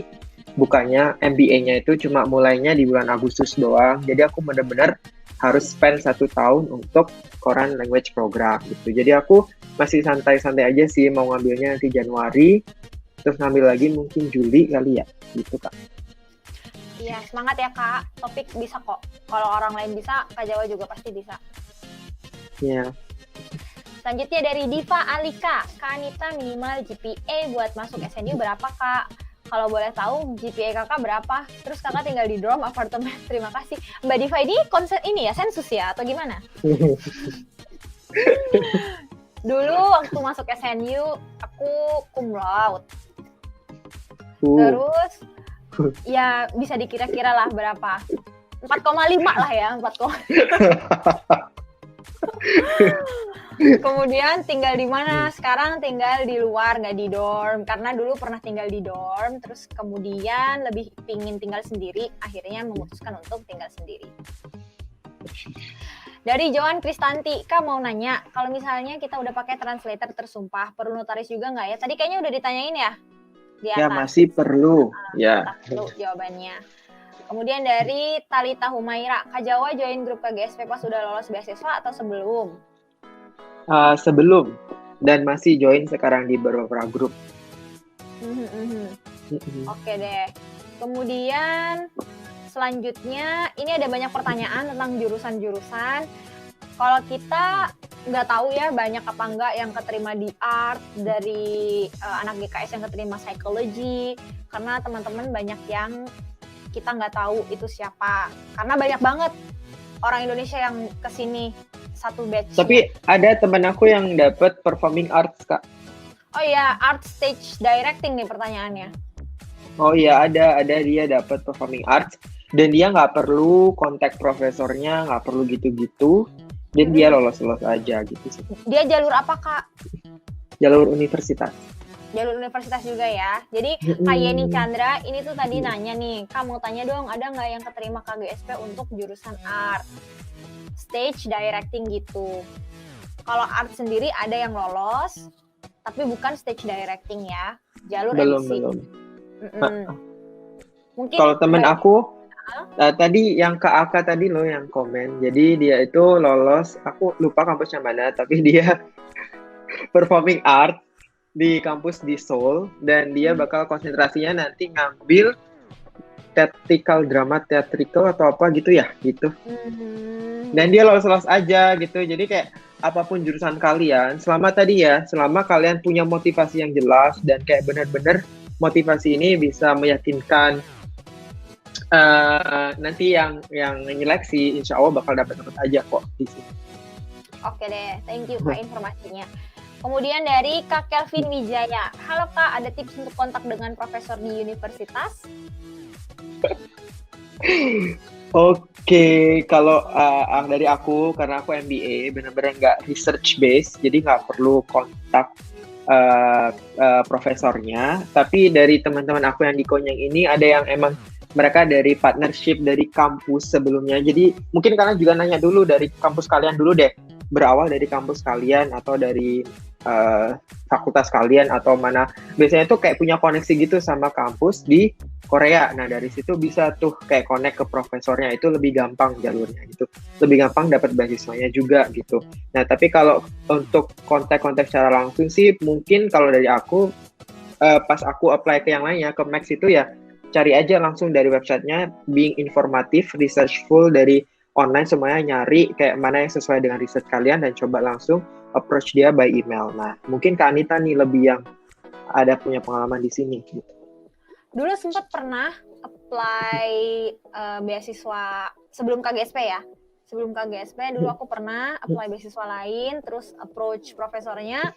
Kebetulan beliau sangat welcome, jadi kita email-emailan lancar. Tapi untuk KGSP ini pernah juga email beliau, tapi beliau nggak respon sama sekali waktu itu. Karena memang ya ngerti juga sih, pasti beliau sangat sibuk ya, dan beliau juga punya banyak email yang beliau terima dan harus kerjakan. Jadi memang agak susah. Tapi tipsnya kalau misalnya emang kalian mau kontak profesornya, pertama kalian harus tahu dulu profesor ini masternya di mana. Maksudnya kayak penelitian-penelitiannya itu tentang apa, riset-risetnya. Dan pastikan kalau profesor ini juga sejalan dengan apa yang mau kalian mau, kayak risetnya, bidangnya. Kemudian kalian email beliau, kalian utarakan kalian itu mau daftar sekolah di tempat itu, kemudian jurusannya di situ, terus mau bekerja sama dengan beliau, riset kalian, tesisnya mau tentang apa, terus kalian juga attach transkrip kalian, skripsi, kemudian apa lagi ya dulu ya? Oh ini kalau punya TOEFL IELTS gitu juga di attach. Terus kalau ada jurnal-jurnal kalian juga di attach dan lain sebagainya. Intinya kalian kayak promosi diri lah, kayak ini gue bisa kok kerja sama bapak gitu, yang kayak gitu. Tapi jangan bersedih hati kalau misalnya nggak dibales, karena emang beliau ya tau lah ya sibuk banget. Tapi kayaknya kalau KGSP tipenya nggak banyak yang dapat by kontak profesor dulu gitu nggak sih Kak? Soalnya banyak teman-teman aku ya kayak nggak perlu gitu loh dan akhirnya dapat aja gitu. Kalau dari KGSP sendiri emang nggak butuh untuk minta profesor dari S2-nya atau dari kampus tujuan. Tapi kan kita nanti setelah S2 kita butuh advisor.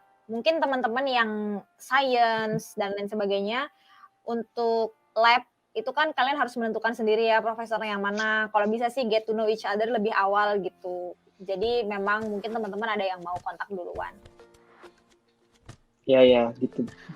Oke, selanjutnya dari Mbak Joan lagi nih. Mas Joan. Mbak deh kayaknya. Mbak. Iya, soalnya Kristanti ya. Kak Joan Kristanti. Jasa aku udah dilegalisir SMA sekolah. Harus ke notaris juga nggak, Kak? Harus. Nah, kemana aku juga case-nya gini kan.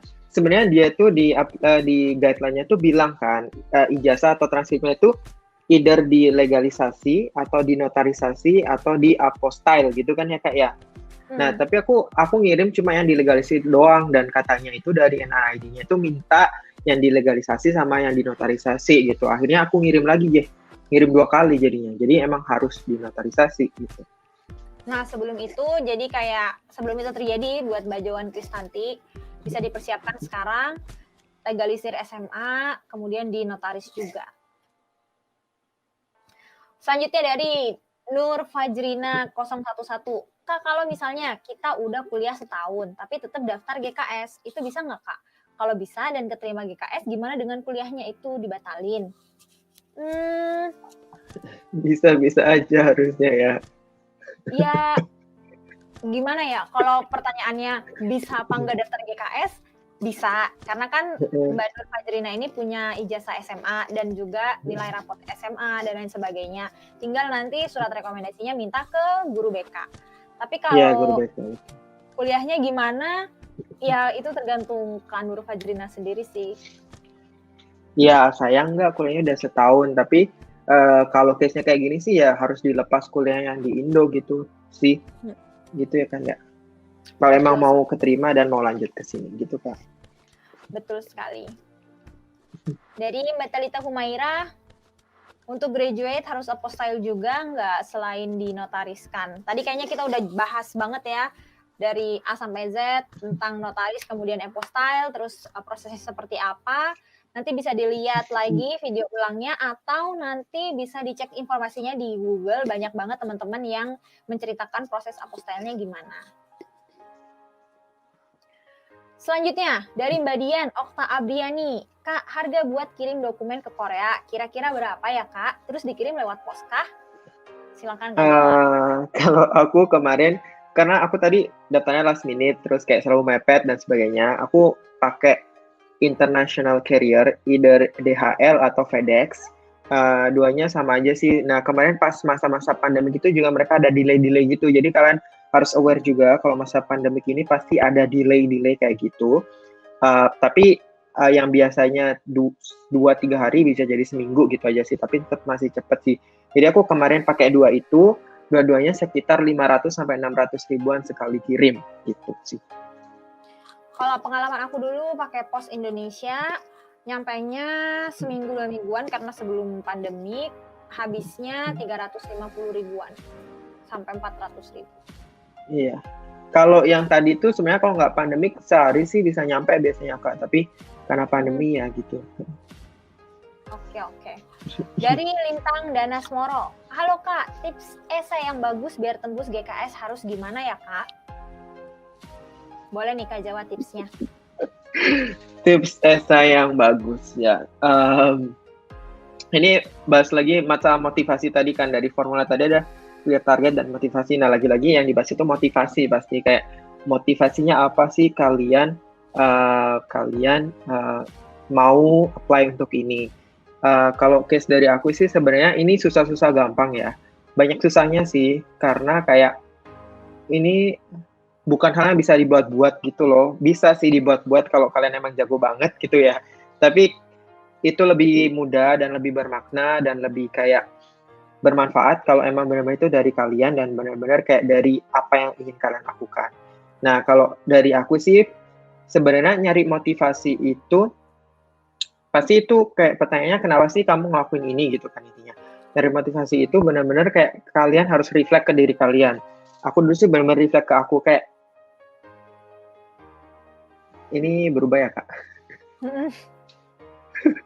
Jadi kayak sebenarnya apa sih yang aku pengenin, terus kenapa aku melakukan hal ini semua. Jadi dulu aku itu sebelum daftar apply beasiswa itu sebelumnya emang kerja, tapi selain kerja itu kayak banyak melakukan kegiatan sosial gitu loh, banyak menginisiasi kegiatan sosial, kayak punya semacam social startup mungkin ya, atau semacam itulah intinya. Terus kayak dari situ itu kan udah banyak tuh yang bisa aku lakuin, kayak kalau mau nulis sih bisa aja, tapi kayak pas mau nulis itu kayak lah kenapa gue ngelakuin ini semua, itu menjadi question besar. Bahkan pada suatu malam gitu ada teman aku yang nanya, kenapa sih jauh lo ngelakuin ini semua, kayak buat apa, lo nggak capek? Terus kayak aku benar-benar nggak bisa jawab gitu sih. Nah itu emang sesuatu hal yang nggak bisa kalian temukan secara langsung, tapi insya Allah ketika kalian coba reflect diri kalian, melihat sekitar kalian kayak benar-benar nanti bisa bakal menemukan sih. Tapi ini abstrak banget ya. Terus one night gue menemukan kayak apa sih yang menjadi gue memotivasi untuk ini semua. Jadi for information, jadi aku sama Kak Anita ini dari SMA yang sama ya Kak ya?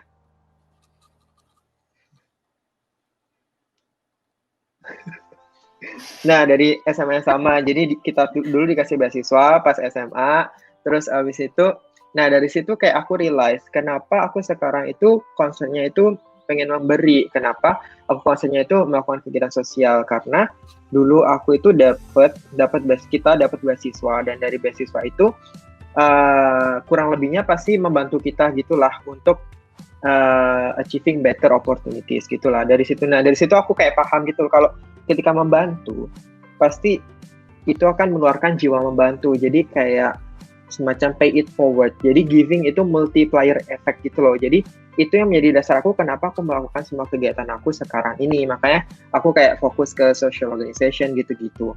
Nah dari situ aku bisa bercerita kenapa akhirnya aku ngambil MBA yang tadi spesialisnya di digital business, digital marketing, karena tujuan aku nanti aku benar-benar mau bikin social startup secara digital gitu sih. Nah dari situ, jadi itu kayak motivasi ini menjadi benang merah gitu loh, apa yang di masa lalu kita udah lakukan, terus apa yang kita punya sekarang, apa yang udah aku punya sekarang, dan di masa depan goals kita itu mau ngapain dengan itu semua. Nah benang merah itu adalah motivasi kita, dan aku tinggal ngerangkai menjadi itu tadi dengan background aku kayak gimana, terus sekarang aku kayak gimana, dan kedepannya aku mau bikin kayak apa. Nah contoh konkretnya tadi, sekarang aku udah dulunya aku kayak dapat beasiswa, dapat lala dan sebagainya. Terus sekarang aku kerja di digital company yang aku bisa bikin startup dan sebagainya. Aku juga punya social organization dan sebagainya. Nah dengan itu semua, dengan background semua, aku bakal kedepannya mau bikin social startup secara digital. Makanya aku mau ngambil MBA dengan jurusan dan spesialisasi digital business, digital marketing. Nah seperti itu. Nah itu dirangkai jadilah satu motivational essay kayak gitu Kak. Nah kalian coba cari aja dulu, kayak benar-benar nyari dari diri kalian, look around kalian, lihat apa yang kalian punya, apa yang kalian bisa lakukan gitu sih. Intinya balik lagi ke diri kalian sendiri. Jadi sebelum mau nulis, kalian harus tahu, kalian harus kenal diri kalian itu kelebihannya di mana, kesukaannya apa. Terus nanti kalian ingin berkontribusi seperti apa sih? Dan kalian ingin belajar apa? Jadi itu semua harus dikaitkan, harus connecting the dots juga. Dimana nanti setelah kalian menulis esai, itu tuh ada benang merahnya. Kayak dari apa yang kalian lakukan, kemudian apa yang kalian inginkan, kedepannya kalian akan melakukan apa. Kayak gitu tipsnya. Yeah. Jadi nggak bisa, tips itu kita cuma bisa ngasih kata-kata doang ya. Karena kita nggak bisa ngasih kayak apa ya, kayak kalian harus bikin sentence kayak gini atau kalian harus bikin paragraf kayak gini. Kayak kita nggak bisa bikin kalian seperti itu karena tiap orang itu punya keinginan dan motivasi yang berbeda. Oke deh, selanjutnya kita kan waktunya juga terbatas ya. Jadi mungkin kalau misalnya ada yang nggak kebaca, nanti mungkin aku atau Kak Jawa akan balesin di komen. Semoga semuanya bisa kebaca. Dari Alivia Judo, Kak kalau jalur universitas kan daftar sendiri dulu itu ada biaya pendaftarannya enggak? Kalau semisal bayar dan lolos itu pengajuannya untuk beasiswanya kayak gimana ya Kak? Itu Kak Jawa. Iya, kalau jalur uni, jalur apapun sih pas masa-masa pendaftaran, seleksi dan sebagainya semua itu biayanya dari kita. Makanya tadi Kak Anita bilang kan kita harus nabung kalau benar-benar mau nyari beasiswa, emang ada modalnya gitu. Nah itu modalnya juga nggak yang sedikit, kayak dari mulai apostal, notaris, tes kesehatan, ngirim-ngirim dokumen, dan sebagainya. Jadi kalian harus prepare semuanya. Belum lagi kalian mau les, mau ngambil tes, mau apa-apa. Nah, benar-benar harus nabung kalau emang niat mau nyari beasiswa. Emang nanti nggak dibalikin lagi duitnya, tapi insya Allah dengan uang beasiswa yang kalian dapat, kalian bisa nabung lah, dan kalian bisa dapat lebih dari uang beasiswa itu. Gitu sih. Betul. Semangat ya. Selanjutnya dari Sigit Aliando, kalau boleh tahu, apa jawaban kakak terhadap pertanyaan kenapa memilih Korea Selatan untuk melanjutkan studi? Wow, oke.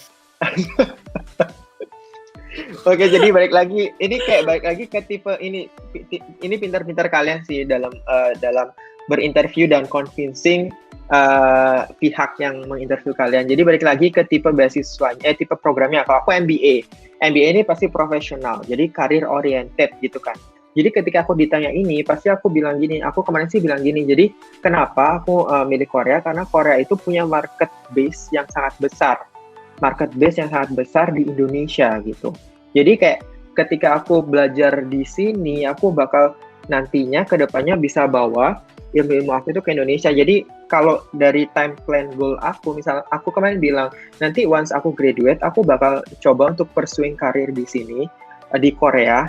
Nah, once aku punya posisi yang high position or something, nah nanti aku bakal pindah ke branch yang di Indonesia gitu sih. Jadi kayak aku nyambung-nyambungin itu dengan market base yang besar, market base Korea yang besar di Indonesia terkait dengan goals aku ke depannya gitu sih kemarin. Karena emang programnya itu sangat career oriented gitu kan. Nah, nanti beda lagi kalau nanti ada yang performing arts gitu, pasti beda. Kenapa kamu memilih Korea gitu untuk melanjutkan performing arts, pasti beda lagi. Jadi sesuaikan dengan jurusan kalian. Intinya disambung-sambungin lah ya, kenapa harus di Korea, kenapa bukan negara lain. Oke deh, selanjutnya dari Audia lagi. Topik esainya ditentukan dari sana ya, Kak? Biasanya sih enggak, tapi mau ditentukan mau enggak, basically topiknya itu aja. Jadi pasti kayak topiknya pasti kenapa sih kalian milih jurusan ini, negara ini gitu, kayak apa goals kalian, pasti mostly topiknya itu aja. Jadi sebenarnya bikin esai itu satu aja cukup, nanti tinggal di update, disesuaikan dengan misal ada pertanyaan gitu, akhirnya ada pertanyaan yang emang spesifik gitu. Tapi insya Allah esai yang kita bikin tadi yang udah dengan benang merah itu bisa ditaruh untuk menjawab berbagai macam pertanyaan untuk esai gitu sih harusnya. Oke, selanjutnya dari Bustomi, Kak, untuk proof nationality orang tua dan applicant itu bisa diwakilkan kakak aja atau harus akta atau KTP orang tua dan akta atau KTP kita? Kalau aku kemarin cuma kakak aja cukup. Nggak tahu kalau Kak Anita. Dulu aku juga akta sama paspor kalau nggak salah. Sama KTP apa ya? Nggak inget. Pokoknya dulu untuk yang orang tua cuma ngelampirin akta aja. Dari selanjutnya Kak Milda Kurnia. Kak izin bertanya, kalau untuk KGSP jalur pemerintah itu kan milih 3 universitas gitu ya. Oh maksudnya nih jalur embassy. Apakah itu seperti SBMPTN gitu Kak? Terus tips memilih universitasnya biar bisa diterima gimana ya Kak? Terima kasih. Oke. Sebenarnya bukan jalur embassy, tapi aku tahu untuk ini jawab ini. Untuk SBMPTN enggak, karena kalian milih 3, kalian bisa diterima di 3-tiganya. Dan nanti kalian bisa milih salah satu gitu, akhirnya kalian milih yang mana.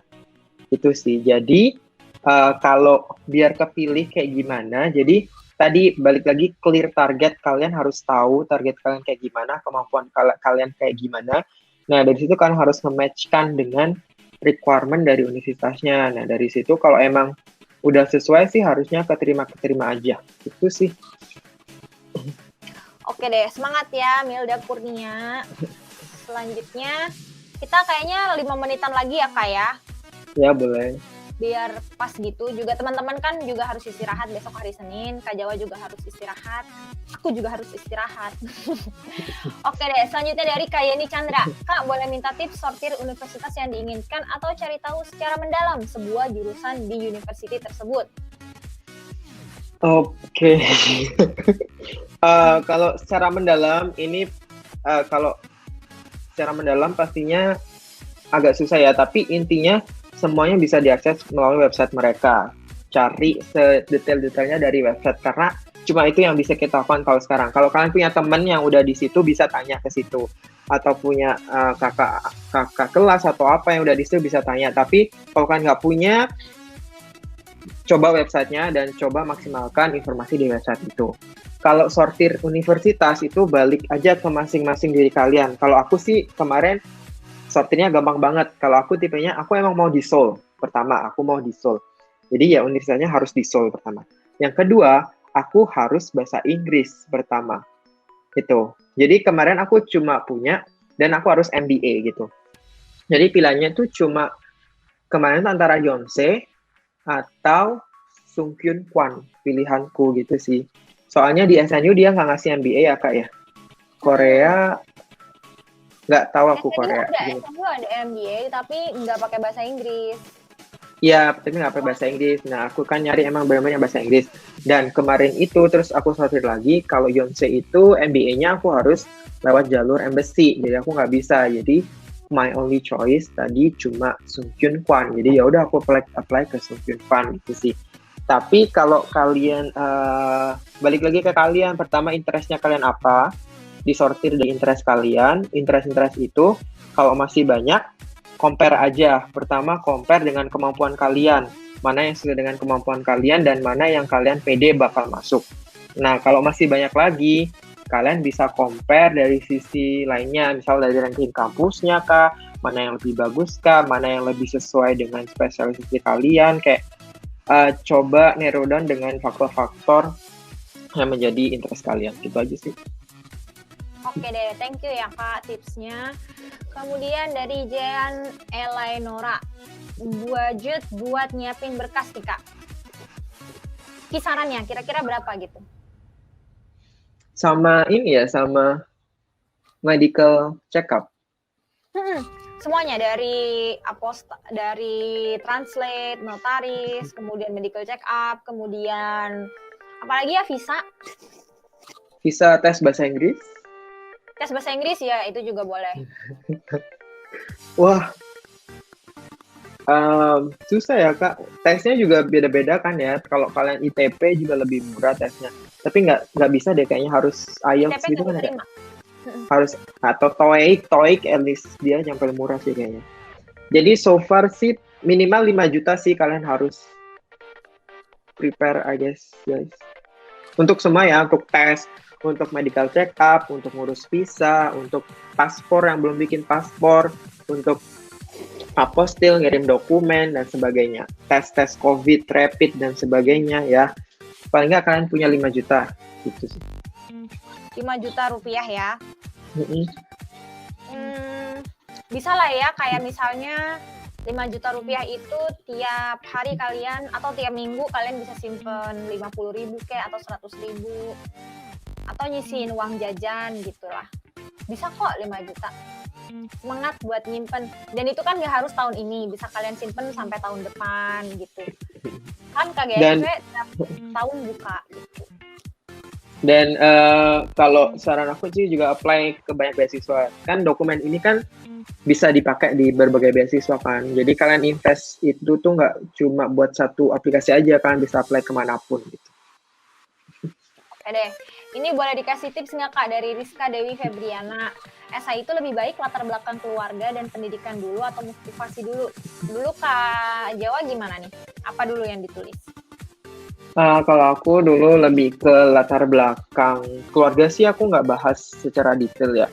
Lebih kayak ke latar belakang pendidikan sama kerjaan aku sama kayak apa sih yang aku lakuin selain itu semua tadi kegiatan sosial itu sih. Terus abis itu aku beranjak ke apa yang aku mau lakuin gitu sih. Dari situ aku beranjak, aku ngambil jurusan itu karena apa? Ngambil korek karena apa, jurusan itu karena apa, terus di akhir aku goals-nya apa di depan gitu. Simpelnya gitu Pak. Jadi bisa dicontoh ya Kak Rizka Dewi Febriana, mau seperti apa, mau seperti Kak Jawa atau mau seperti apa yang aku share di video. Atau punya gaya sendiri juga boleh. Oke, selanjutnya adalah Kak untuk dari Kim Suk Jin nih. Kim Suk Jin nih kayaknya kenal deh. BTS nggak sih ini? Tapi udah jago bahasa Indonesia dia.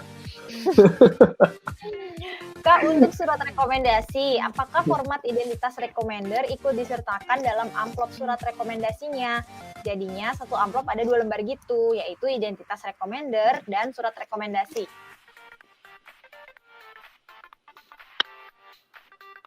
Kak Jawa, ini Kak Jawa nggak ada internet atau gimana nih? Kak Jawa tiba-tiba diem. Reconnecting, ini berpikir. Semua aku lupa tentang rekomendasi ini Kak. Sorry. Kayaknya setahu aku dulu aku cuman kirim 1 lembar aja tanpa identitas recommender. Karena untuk serot lagi. Udah nggak nyambung nih otaknya kayaknya. Karena untuk surat rekomendasi itu di paling bawah ada kolom nama pemberi rekomendasi, asal institusi, tanda tangan, sama cap kalau nggak salah kayak gitu. Jadi itu udah cukup untuk menggambarkan identitas dari para recommender. Iya, intinya kalau udah ada formatnya, ngikutin formatnya aja, nggak perlu ditambah-tambah CV atau apa nggak perlu ya Kak. Ya udah itu aja. Ini pertanyaan terakhir nih Kak. Yulia Rahmawati. Kak, kalau SMK untuk translate surat-suratnya di mana ya Kak? Dan kalau untuk SMK peluang untuk daftar lewat kedubesnya bisa nggak ya? Bisa-bisa aja harusnya ya. Kalau translate surat-suratnya tadi udah kita bahas banyak di luar sana, di kalian googling juga banyak, dan semua bisa dilakukan secara online, secara digital. Kalau SMK insya Allah bisa-bisa aja. SMA atau SMK sederajat kan ya Kak? Iya. Dan ini terakhir nih Kak, beneran terakhir ya teman-teman. Dari Lila Elisana. Kak, kalau jurusan S1 ku bukan dari bisnis, tapi S2-nya mau MBA, bisa nggak? Jadi kayak lintas jurusan gitu. Oh ya, bisa banget. Jadi kalau MBA itu benar-benar tadi aku bilang sangat praktikal dan sangat-sangat professional based. Jadi kayak bahkan backgroundnya itu bukan hanya dari bisnis, manajemen atau apa, bahkan kayak lebih dari 50% itu backgroundnya dari engineering, dari lain-lainnya. Bahkan nanti aku sekelasnya itu banyak dari berbagai bisnis gitu loh, nggak melulu cuma bisnis manajemen. Bisa dari company tentang farmasi, bisa tentang IT, tentang apapun. Tapi yang kita pelajari di MBA itu benar-benar ketika ada sebuah konsep, itu gimana sih aplikasinya di setiap sektor bisnis. Nah, di sana kita bisa belajar gitu loh dari sisi manufaktur gimana, kalau di sisi service, di sisi banking, di berbagai perspektifnya kayak gitu. Jadi kita benar-benar pengetahuannya secara rich gitu. Nah, untuk matkul tertentu yang harus dipenuhi, jangan khawatir karena di MBA itu di semester pertama pasti ada namanya modul yang emang buat kita untuk adjusting untuk ke business management. Jadi di semester pertama pasti modulnya itu masih general tentang business management, dan di situ kalian bisa catch up apapun jurusannya. Dan MBA itu benar-benar welcome orang dari berbagai background, berbagai jurusan, berbagai industri, yang mana kita benar-benar bakal belajar secara praktis bisnisnya seperti apa. Gitu sih. Jadi itu bagusnya program MBA. Promosi ya Kak? Iya gitu. Dan juga tadi kan aku ceritain mau promosi juga. Tadi kan aku cerita tentang kegiatan-kegiatan karantina, gimana prosesnya, akomodasi, makanan, terus regulasi. Nah, hari ini aku tadi upload video di YouTube aku di Orange Expression. So jangan lupa cek, subscribe, like, comment dan sebagainya, dan share juga. Nanti di situ juga di Orange Expression juga aku bakal upload berbagai video tentang ya gimana aku cara dapat beasiswa sama kayak Anita, gimana kegiatan aku selama di Quora ini. Jadi jangan lupa untuk subscribe di Orange Expression. Kalau kalian mau DM tanya-tanya di Instagram Orange Expression juga bisa. Insya Allah ntar aku jawab gitu sih. Thank you, terima kasih banyak Kak Jawa udah nyediain waktunya buat ngobrol-ngobrol sama kita. Semoga juga studinya lancar. Nanti kita ketemuan ya setelah ini semua berakhir. Maksudnya sekarang kan kita lagi 2.5 social distancing. Nanti kalau udah mulai reda, semoga kita bisa ketemu, semoga kita bisa hangout bareng juga. Dan ada closing statement buat teman-teman mungkin? Closing statement, iya nanti jangan lupa kita mau ini makan beef ya Kak, apa sih? Bakar beef barbecue. Oh iya benar. Jadi aku mau Itu bukan closing statement. Bukan. Ini aku mau closing statementnya. Jadi ini aku dari guru aku, dari Sanim aku. Jadi kemarin dia bilang, nggak tahu kamu tahu artinya nggak ya Kak ini? Dia bilang, urinen halsu isoyo. Tahu? Tahu. Apa artinya? Ya intinya ya kita bisa, jadi terlepas apapun kondisinya sekarang, pandemi atau gimana, dengan pandemi pun semua bisnis itu adjusting, semua orang itu adjusting, nggak kita doang yang nyari beasiswa, yang tes center juga adjusting gimana caranya tetap bisa selama pandemik, yang translasi dokumen, notaris, apapun itu, rumah sakit, kemudian berbagai macam lah semua adjusting. Jadi jangan jadikan pandemi ini buat alasan kita untuk putus semangat untuk mencoba untuk mendapatkan beasiswa KGSP atau GKS gitu. Jadi tadi urinen Halsu Isoyo. Is it right there? Urinen Ya, gitu. Urinen Halsu Halsu. Urinen Halsu Isoyo. We can do it. Fighting everyone. Fighting. Terima kasih semuanya udah nonton live ini, udah nonton video ini juga nanti selanjutnya. Semoga ilmunya bermanfaat. Semoga juga teman-teman tidak berputus asa karena adanya pandemi. Kalian tetap juga mencoba karena kita nggak akan tahu kalau misalnya kita nggak pernah mencoba. Thank you banget. If this video helps you, please share this video. And if you still have any questions, please comment below.